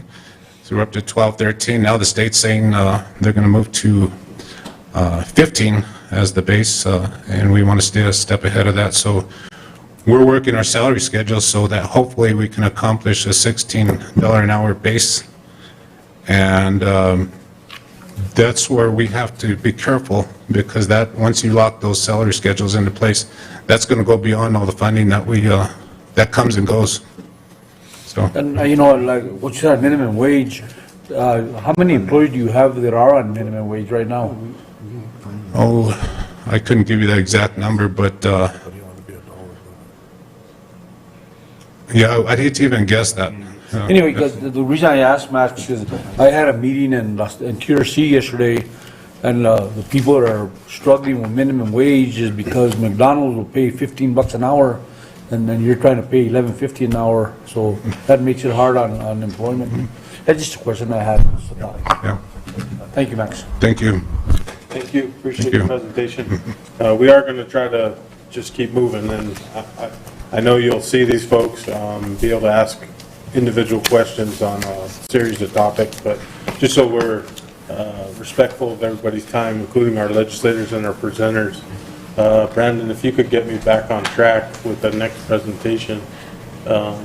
Who's next? I believe it is Cibola Communities. So economic development, Eileen Yarborough. And one of the things that we like from these presentations is, you know, we have the village, we have the city, we have the county, we have the school district, economic development, and so it's important that we all know what's going on kind of in these different spheres, how, you know, what Mac's doing on career development fits in with the targets for economic development. So we appreciate everybody kind of staying and listening, because, again, it helps us all to work together. So, Eileen, welcome. Good afternoon, Senators Sanchez and Munoz, Representative Garcia, and everyone. Eileen Chavez Yarborough with Cibola Communities Economic Development Foundation. Our organization works and represents the Village of Milan, the City of Grants, and Cibola County. And so our priorities for economic development are the Milan Industrial Park with the Village of Milan. We have completed the phase 1 and 2 assessments on the site. We have plans for infrastructure into the park, roads and water lines and such. And so we are also looking for a phase 3 that will fund the rail spur and the rail crossing. We have been working with BNSF on how to make that happen. We're also working on becoming certified by Burlington Northern Santa Fe, so that would give extra attention to the Village of Milan's Park for attraction and recruitment. And then with the City of Grants, we are working on an airport hangar project. CCEDF has committed $30,000 to the City of Grants for the feasibility study that is underway. We should have completion on that in approximately March. And we have the State Aviation Division, who will be funding the next portion, which will be the PAR.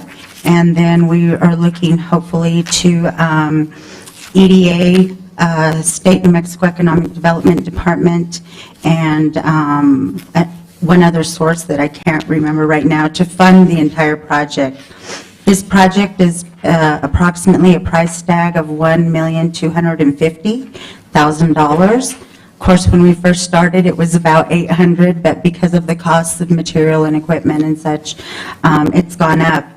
The hangar would serve as the fixed base operator. It would house the fixed base operator. It would house a maintenance, repair, and overhaul facility, have a mechanic on staff that would be able to perform those services, and then down the road, we would have some type of a flight training and academy on site. So we see that as job creation, and we're excited about upgrading and having those services on site. Also, the Cibola Industrial Park, which is located at the east end of Grants, Continental Divide Electric Cooperative just broke ground there for their new headquarters campus, and they will also be making sure that the park is equipped with the state-of-the-art fiber connection for everyone. So we're excited about that. Now what we need to do, since we will have upgraded infrastructure and everything else is in place, we'll need a target study to determine how can we build out the rest of that park. We have approximately 25 acres left to build out. And then finally, with Cibola County, we support the indoor arena. We support the trails and all of those things that are happening in and around the county. But for economic development purposes, we feel that broadband is the most important infrastructure that we need in order to be able to move our county forward. It is the 21st century infrastructure.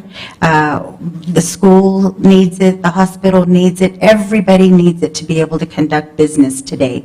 And so it is our goal to make sure that Cibola County gets wired, and also the Continental Divide Electric Co-op's service territory. And so those are the priorities that we see would benefit economic development, and we support the village, the city, and the county in their efforts to do so. Thank you. Any questions for Eileen? Eileen, I see on your deal there at the Grants Airport hangar, you know, I talked to Mr. Jenkins about it, and to me, I think we need a terminal more than a hangar. Because if, you know, if this community grows, we're gonna need people to come fly in and out of our airport here. And right now, as it stands, that terminal is about non-existent. You know, it needs to be upgraded. And what is your take on that, Eileen? So the terminal is in excellent shape compared to what it used to be in the past. Mr. Jenkins has performed miracles out there. The reason why we don't have a lot of activity is because we don't currently have passenger service.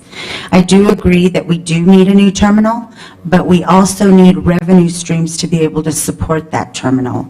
And the FBO, the MRO, and the Academy would be revenue streams that would stand up a terminal for us to be able to accommodate passenger service.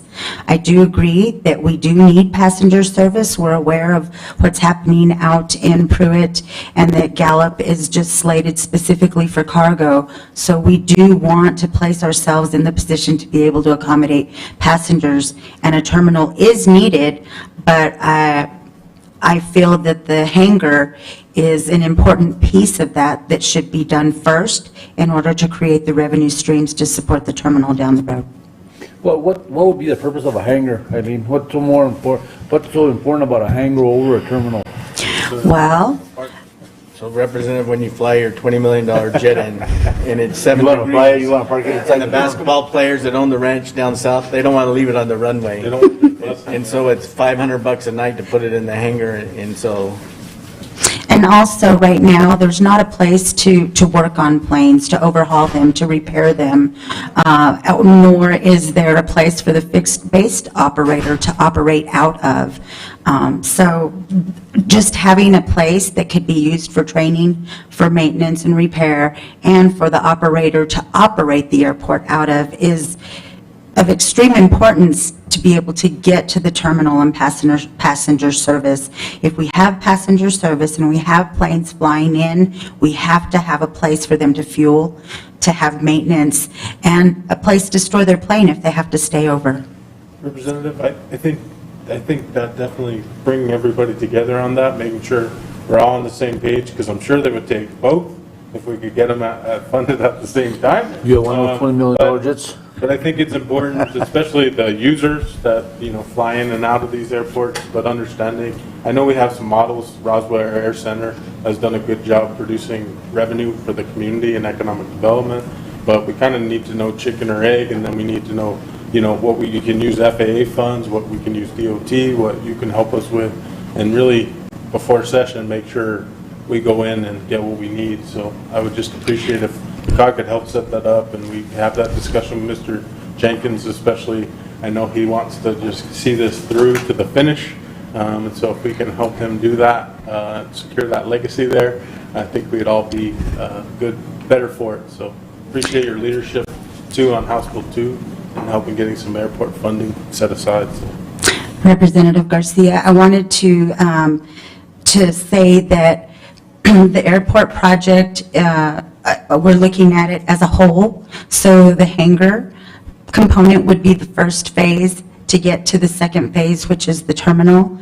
We see it all as one project, but the funds that we would need for the hangar, we're trying to get through other funding resources and leave the funding for the terminal for the legislature to help us with. Thank you, Aileen. You're welcome. Thank you. You're welcome. San Mateo is next, Cynthia Association.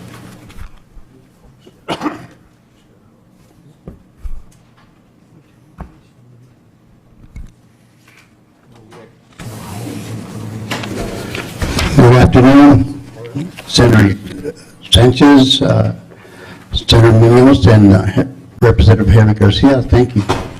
And I want to thank you for last year's. We did good. We finished the project. We finalized the first phase to the bottom of at the end of town. So we got that done. It was quite a bit of a task, but we did it. We have two important projects that we'd like to present today. One is the San Mateo Dam, and let me give you a little bit of background on that. It's currently out of commission, as Harry knows. It's out of commission due to a reported leak by one of the community members. Thereafter, the Corps of Engineers went and drilled it, studied it, and then the state of engineers, New Mexico State of Engineers, put a stoppage to the usage of that dam. Where we're at with that dam right now is which was good news, a study report updated by AECOM from a original study that was done by URS Engineering Company, included a hydrology analysis and gave us 5 different alternative options to repair this dam. And that was already been paid for by the State of Engineers office. So that was a good thing. That was $150,000 for that study, which for us, that was a huge step. So our next step would be to design the project that we are currently picking. And the project currently costs $2.5 million, and that's just an estimate right now. Of course, you know, as we're not going to make any COVID excuses today, but it's due to inflation. I mean, I'm pretty sure this number is below the actual cost, currently cost. So, so we picked this particular option because it's the easiest repair, we believe, and it's also the least cost. between all 5 other alternatives. So we do need help in finding funding options for this project, especially if it's a timely and expeditious type of funding. And I know that there's lots of fundings out there that could probably be of use. But I know that Senator Campos, I don't know him, but I wish I did, so I could have a good chat with him on how to get funding, because I know that there's a list that he has, and of dams that need to be repaired in New Mexico. So I'm not sure where we're at, but I believe we might be number 2 on that list, or number 3, somewhere along those lines. If we are there, then that would be a great help. However, we do need to get a design for this. If that would be our second greatest step. And so, being that we completed phase 1, and we used up all that entire amount of money, which is $200,000, we received a second amount for another $200,000, but because, I'm not going to say COVID, but because of the inflation, and we're going to blame inflation, costs, we had to put in another $27,600 for that. 27,000, I think it was, something like that. And we had to add to the first phase. So we took monies out of the second one, leaving us 172,000. With that, our plan is to design the infrastructure within the town and city limits, and also design the dam. Whichever alternative we pick to have a design for that would be easier to get funding, I believe. I'm not sure if that's mistaken, if I'm wrong or not on that, but I think that would be our best bet. So I don't know how much money that would leave us to from the 172,000, but in either case, that I know that the 2.5 would definitely go all to the dam, and that's including the sediment that's within the you can see in the pictures there.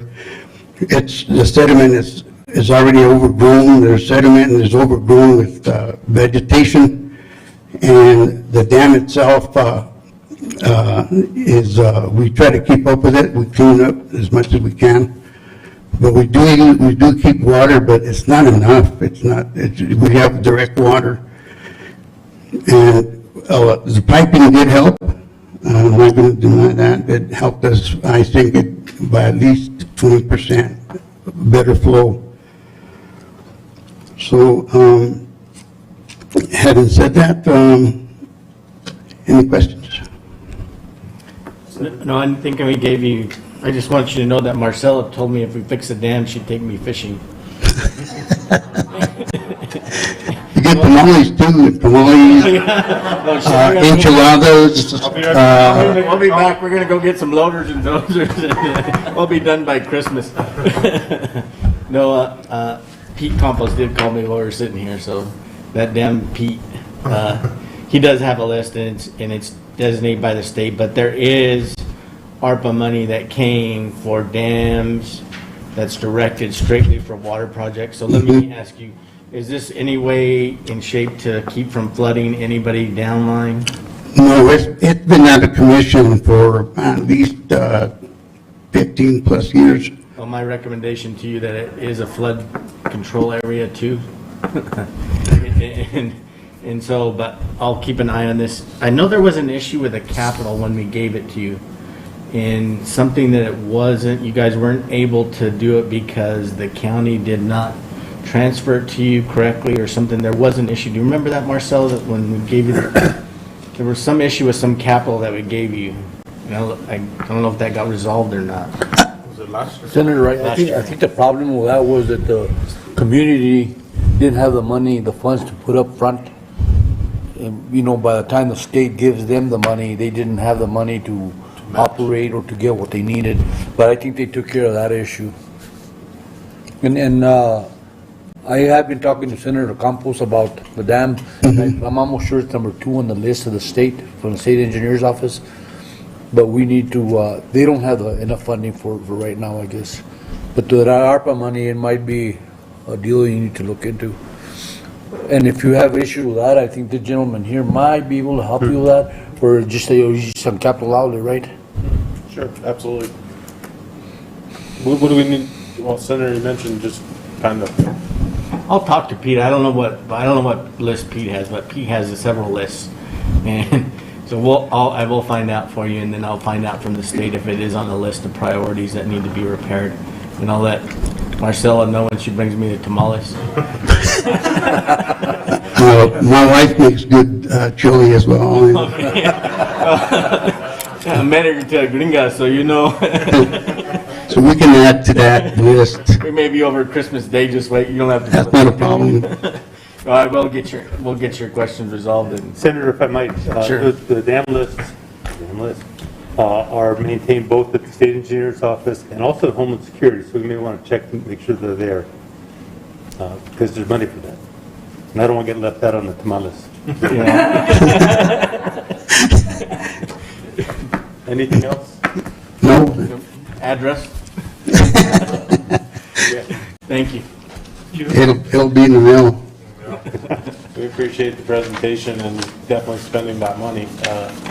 Thank you, gentlemen. Thank you. I believe we're at Raymond Navajo.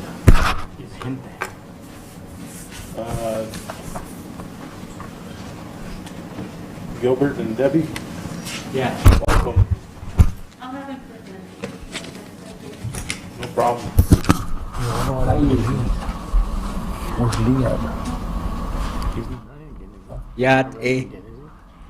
Good afternoon. It's good to be here. I like Grants. I like Cibola County. We come to you from the Raymond Navajo chapter, and my name is Gilbert Maria, and I'm with one of my staff members, Debbie Islam, and she's one of our planner. We have 3 projects to present today. With a sad heart, George, we lost Benny yesterday in Coho. So we're saddened. I heard the news 5 o'clock this morning, and you know, he was part of Grants. He loved Grants too, Cibola County. We have 3 projects that we listed here. The first one is the Raymond Navajo Chapter House, and this building was built in 1965, and it's over 50-something years old. And right now, it's dilapidating. Good thing we're not meeting, because I don't think it is safe to meet there anymore, but we've been doing virtual chapter meetings. And they were going to go ahead and just renovate it, but they found that there's a lot of asbestos in the water lines and also the floor. So it's best to just demolish the whole building and to rebuild the whole chapter building. This chapter house is like our community hall. Like if we were in a city setting, we would call it a community center. It's not just like for meetings, like chapter meetings, matu meetings, but we also have like funeral meetings, and then we also have all types of events and functions that the community needs space for. And we don't have any large buildings on our community. So that's why, besides the school building, but that's really just for education use. And so that's why we're trying to redo our chapter house. And the water line is there already, electricity is already there. It's just a matter of demolishing the whole building and re-erecting it. And we got $1,400,000 from the Navajo tribe and Navajo Nation, and we're still lacking $1,366,000 thousand, and we were going to put this on our ARPA, but we were told by our council delegate, Jamie Hino, that ARPA will not be able to fund us to rebuild our chapter house. So this is one of the first one. And then we also have another building that we need for senior citizens, and we got 380,000 so far, and we're lacking like 5,800,000 for this one. We did find a place to put it. Right now, it's Navajo Nation tribal fee land, so we're working on that site to make it a trust land. And so we finished that engineering part for the to transfer the land to a trust land. And we have over 500 senior citizens. I'm surprised I'm one of them already. I just turned 62, so I'm eligible to be a senior citizen now. But we need the center because we did have a building, but it cracked in half, and just like blaming it on the lava, our land settlement is not stable in where the current senior citizen center was. So it broke in half, and it became unsafe, and we had to shut it down. And then I think a little portion of it was on Cecil, the late Cecil Iracho's land. So that kind of made it, I don't know how that happened, but the land site was becoming like, we were in someone's private property. And cadastral surveys caused that. It kind of shifted the land on our area. And of course, we feed public too. We have a lot of Anglo people moving in, some Hispanics. They bought property right by the radio tower. We have a lot of people moving in that we serve, and that's why we have like 2,000 residents. And we live on checkerboard, so it's not all tribal land. And so we've been helping these people. We don't say, no, you eat somewhere. We don't say that. And currently, the McKinley County, the Rama, the town of Rama, has been nice to our seniors that they've been eating down there. But they've been complaining that they're getting too many customers or people coming in. I think they're operated under Presbyterian or some other entity. But anyway, when these two buildings go up, Navajo Nation will be taking care of the building. They take care of the utilities and all the other things that come with it, with each building. The third one, we have a livestock training facility, and we find that we really need buildings like this. When we had I don't want to blame COVID, but when COVID came around, we had to feed our whole community. We had a lot of donations of food and water, and we didn't know where to store, so they were just wide and open. It got all dusty, and the waters, the bottles got all dirty. We didn't have no place to store it, and we were just putting things everywhere, even our church facilities and stuff. So this building is large enough to store, future stuff like those kind of storage. And then this building is already, the shell is already there. The electric is already there. I think the plumbing is nearby.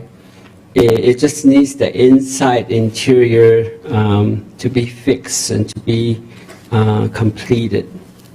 And it's kind of a large building. I don't know the size of it, but we need at least $1,800,000 for that one to be completed.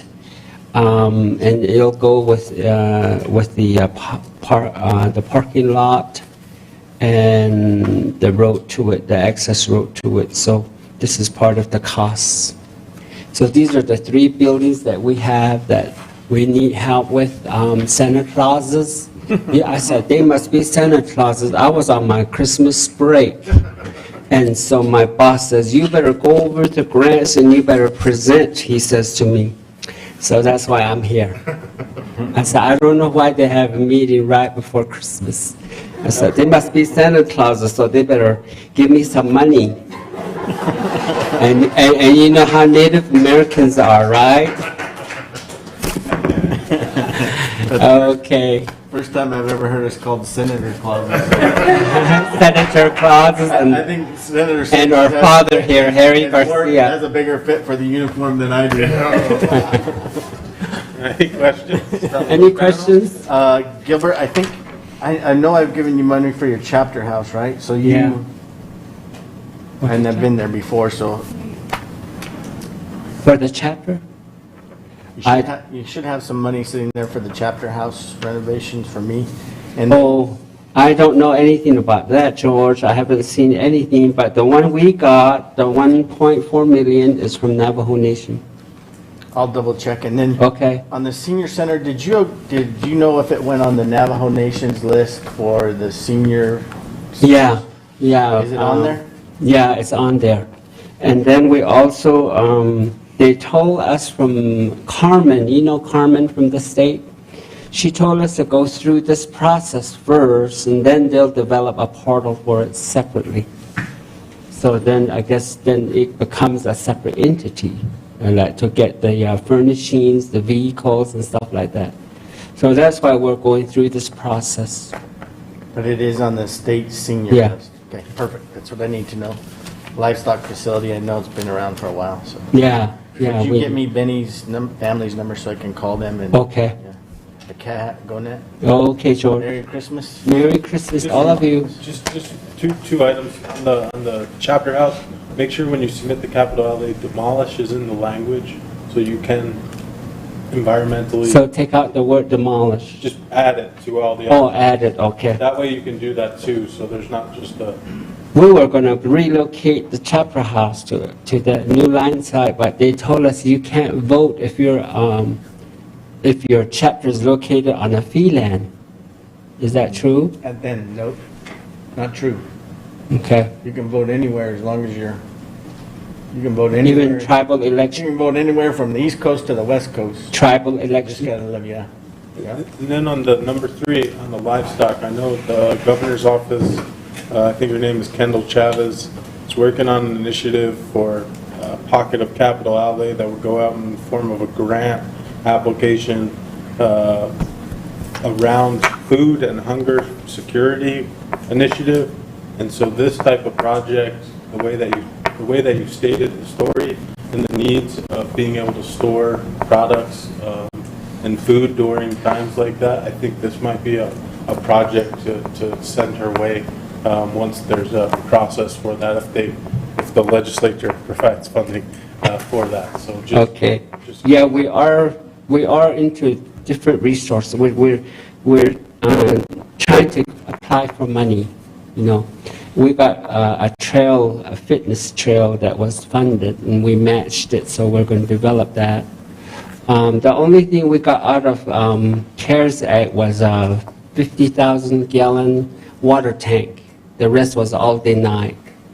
I don't know why. So Navajo Nation is not really like, they treat us like they're foster child or something.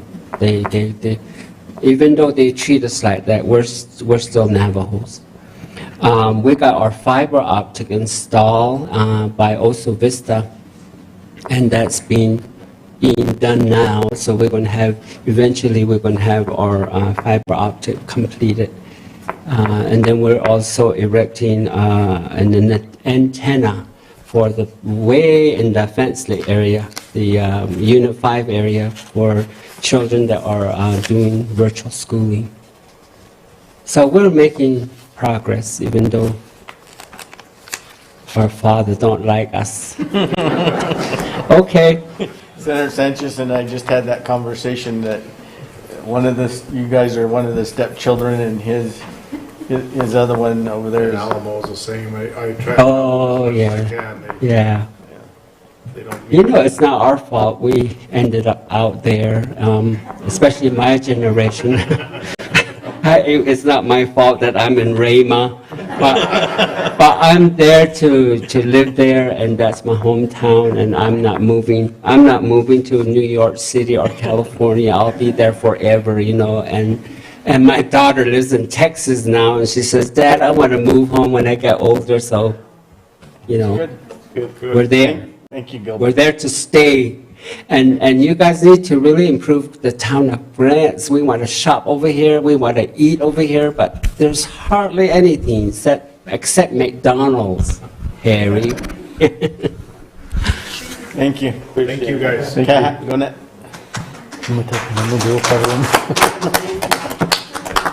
I think we're coming into time, but we have just one or two more. So we've got New Mexico State University grants up next.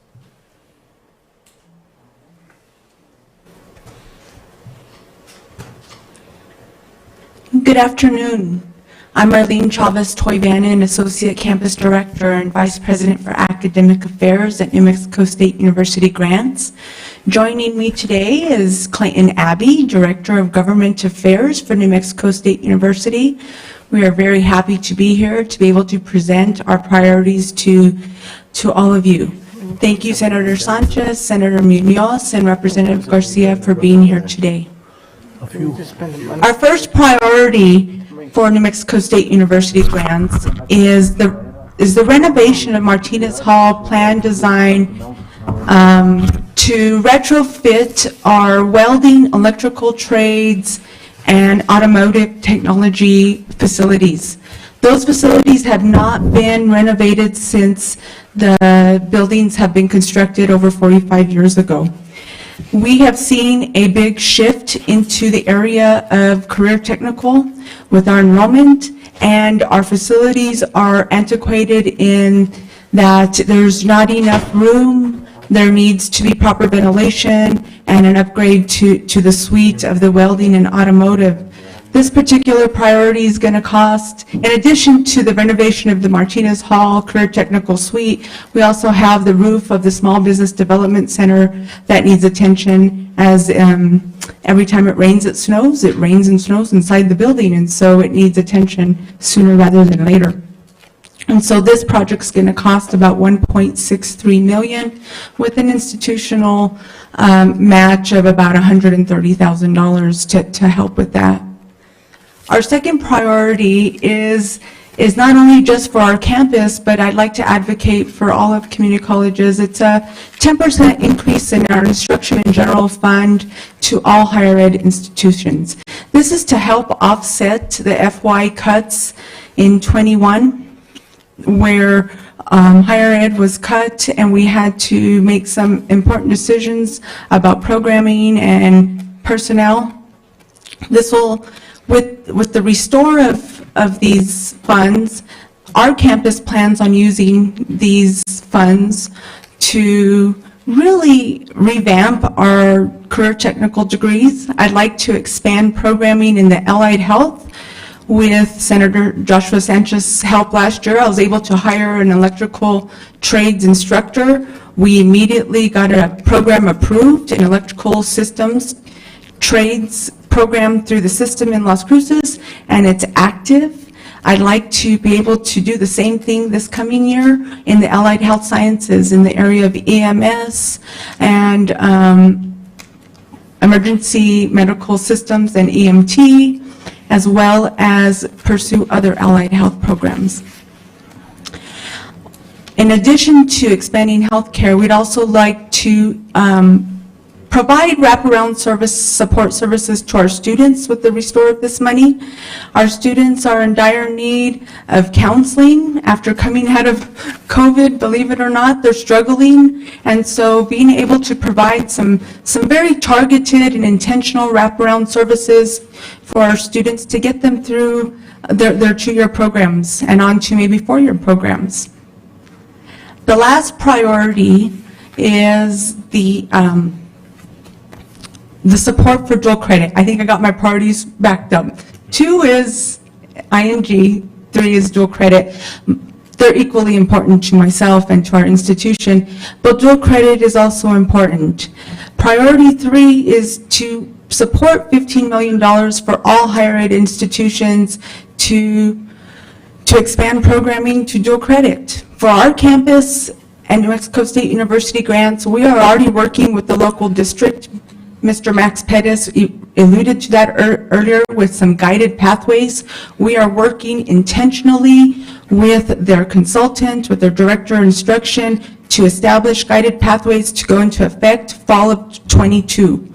And so we are very aware that students need a more prescriptive pathway in the area of transferable credit and career technical credit so that they can leave high school not only with a high school degree, but with a collection of credits where they can transfer seamlessly into a four-year university or enter the workforce.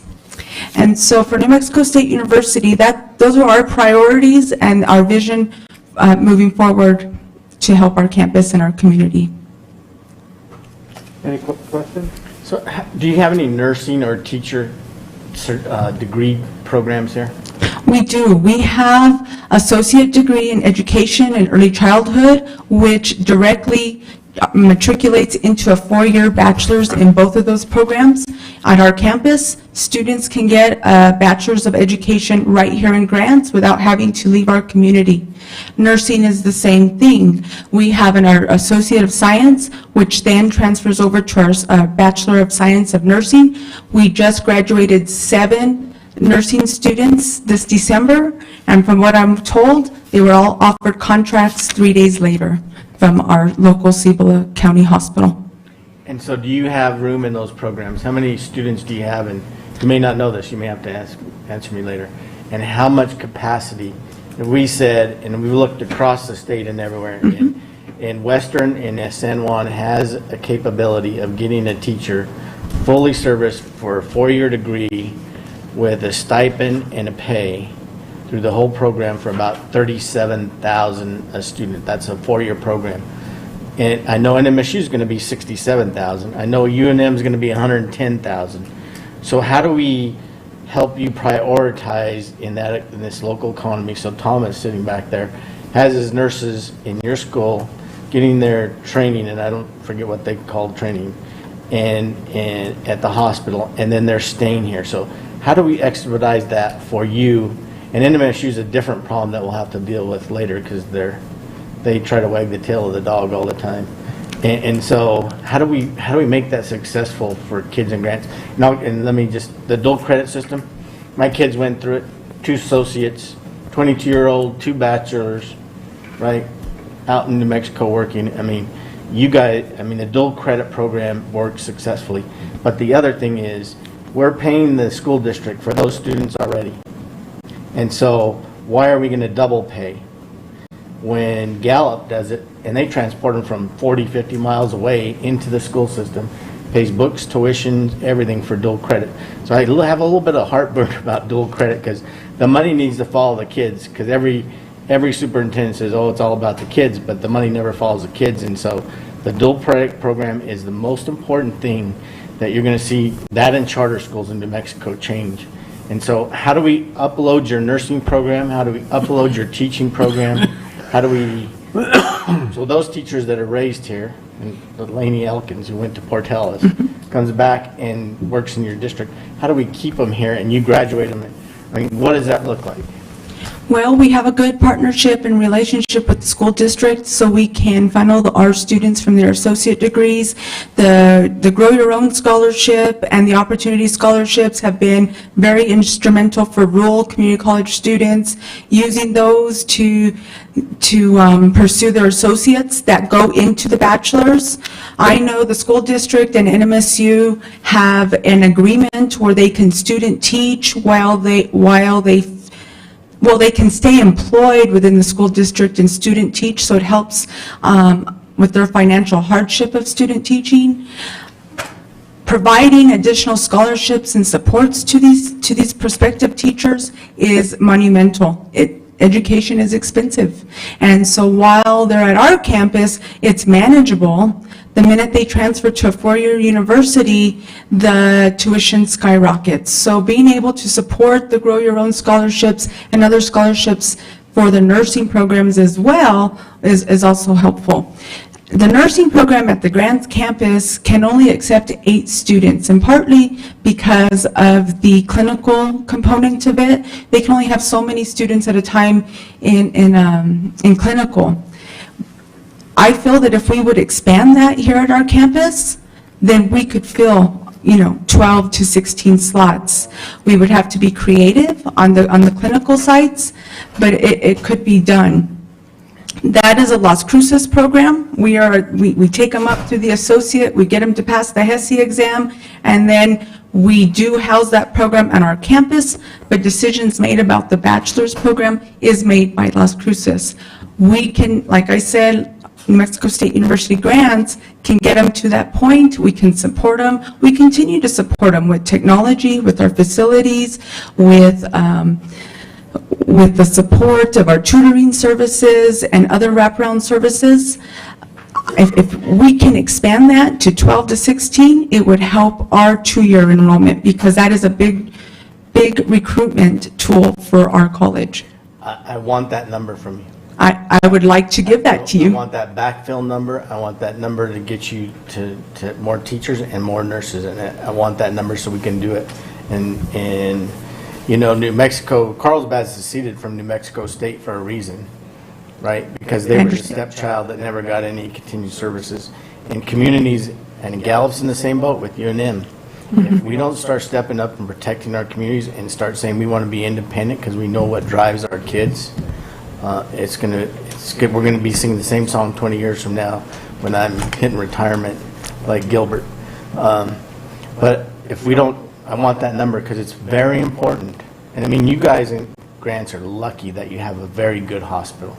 Because I will tell you, we come to Grants for services. You have a very good hospital and you got very good team here and leadership. And so you don't know what you missed, but you need to tell us what that number looks like so we can fund you directly for expand your nursing program and your teaching program here. And we will follow up. Senator, I just wanted to comment. Obviously, there was a $15 million for nurse expansion in the HB2 that just passed in the special session. And that actually gives an opportunity to expand the nursing program, increase offerings, increase faculty pay, because I understand that's a difficulty, is finding faculty that will stay rather than go work at the hospital where they can make more money. And so that's all embedded in that $15 million, and we're very appreciative, obviously, of that support. So, and the teacher loan payment fund as well. Yeah, but they might likely get a direct portion. Certainly wouldn't object. I feel sorry for you having to put up with Clayton too, and Would be great. watch him. He likes to go dancing. You have to take a fire extinguisher when you go out dancing with him at night. We appreciate the presentation. Thank you. Since we brought up the hospital, and I know the CEO's here, I was just going to have Thomas come up. And I know we have one other project, and it's the Solid Waste Authority, which serves both counties. They're just looking at the resurface of their road that takes the trash to the landfill. So again, not the sexiest project, so why don't we have the hospital, because we had that good interaction about nurses, and appreciate you being here today. Yes, thank you, Mr. Williams. Senator Munoz, thank you for your kind words. Senator Sanchez, welcome. Representative Garcia, it's always good to see you and interact. The hospital is very grateful to have an opportunity to just come up here briefly. We are a not-for-profit corporation, but we have a contract with the county to provide healthcare services to the community. And so the county owns the building. And so we do put money, our money, into the building and to the equipment, but there are some things that the state could help with as far as capital, with improving our laboratory department, which is right now broken up into different areas, and to have an open area to make us more efficient in serving the residents of the county. We have committed to the county that we're going to do an expansion of our emergency room to make one room available for mental health patients, for prisoners that might need the services, because the prisons do use our facility for emergency room as well as surgery and outpatient services. So there are some capital needs that we could use, and I will get with Kate Fletcher so that we will put that in front of you in years future to get into this. But I thank you for that opportunity. And Senator Munoz, you asked about, how can we keep the young people here? And you've heard a lot of that today in what was presented, because kids want to have something to do when they grow up. And so as the schools and the city combine to provide services, parks, trails, opportunities for these kids to have, and we continue with the quad, those are all pieces and parts that can help keep our kids once they've been educated. And we do work with Dr. Tavoynian to be able to keep the kids. And we're not just looking at nursing, but we're looking at respiratory, we're looking at lab, to be able to get these kids educated, give them a good opportunity. Representative, you asked about the pay, and we do pay our screeners $12 an hour. Those are people right at the front door that ask the questions about COVID.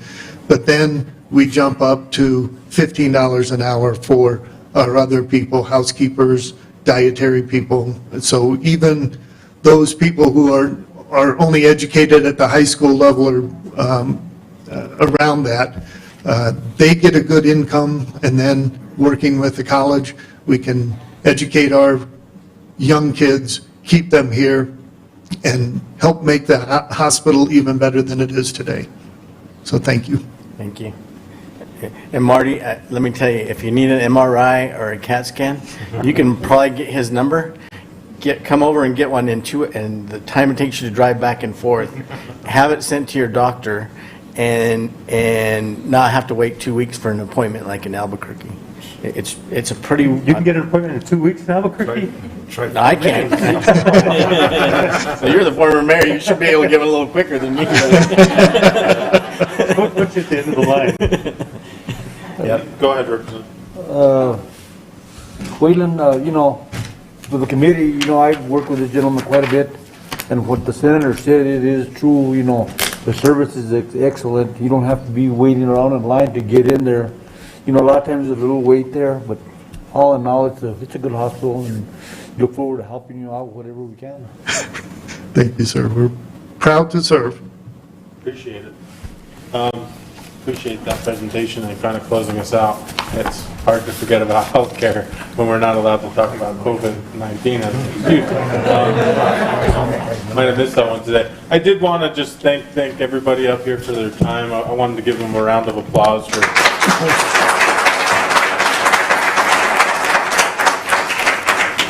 their service, and then we'll just do a quick wrap up and give everybody a chance at final shots and have their comeback made. But I did want to thank the legislators. They are volunteers, public servants. This is not something I would wish on my children. They are always there, always with the phone calls in the middle of the night when we have a problem. So emergencies, we're not getting running water. So really appreciate them and their time in Santa Fe. I know we're coming out of a session, going back into a session.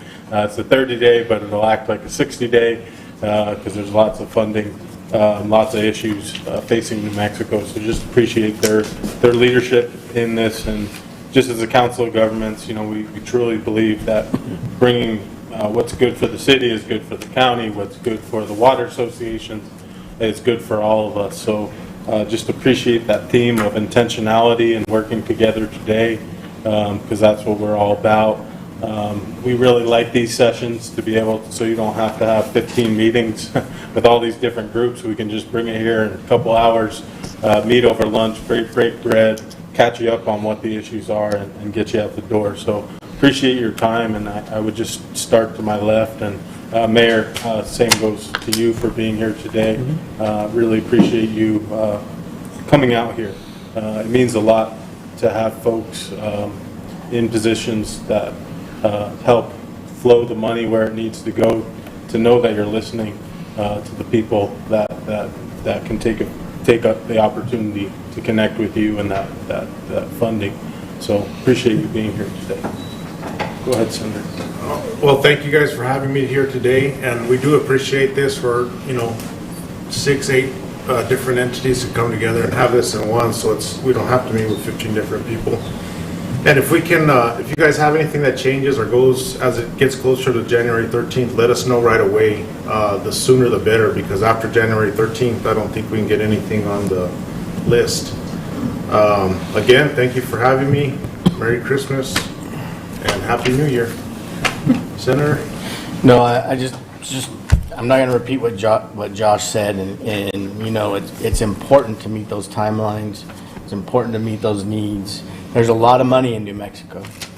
Make sure that everybody's on top of their game with filling out grants and checking with agencies in order to get that match and start pulling everything together. That's going to be the most important thing, but you got to get that done. And so, Merry Christmas to everybody. Thank you. It was fun to laugh today and get out and tease about tamales and chili and Senator Claus over here. That's what life's about, but I appreciate it, and thank you guys for everything you guys do for us. Even though we don't see it sometimes, you're always there for it, especially Marcel, who's going to have tamales ready for me.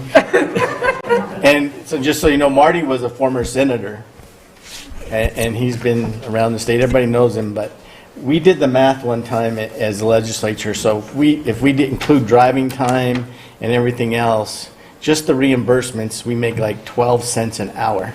So we're a little under the 15, but so that just lets you know how expensive it is. Representative?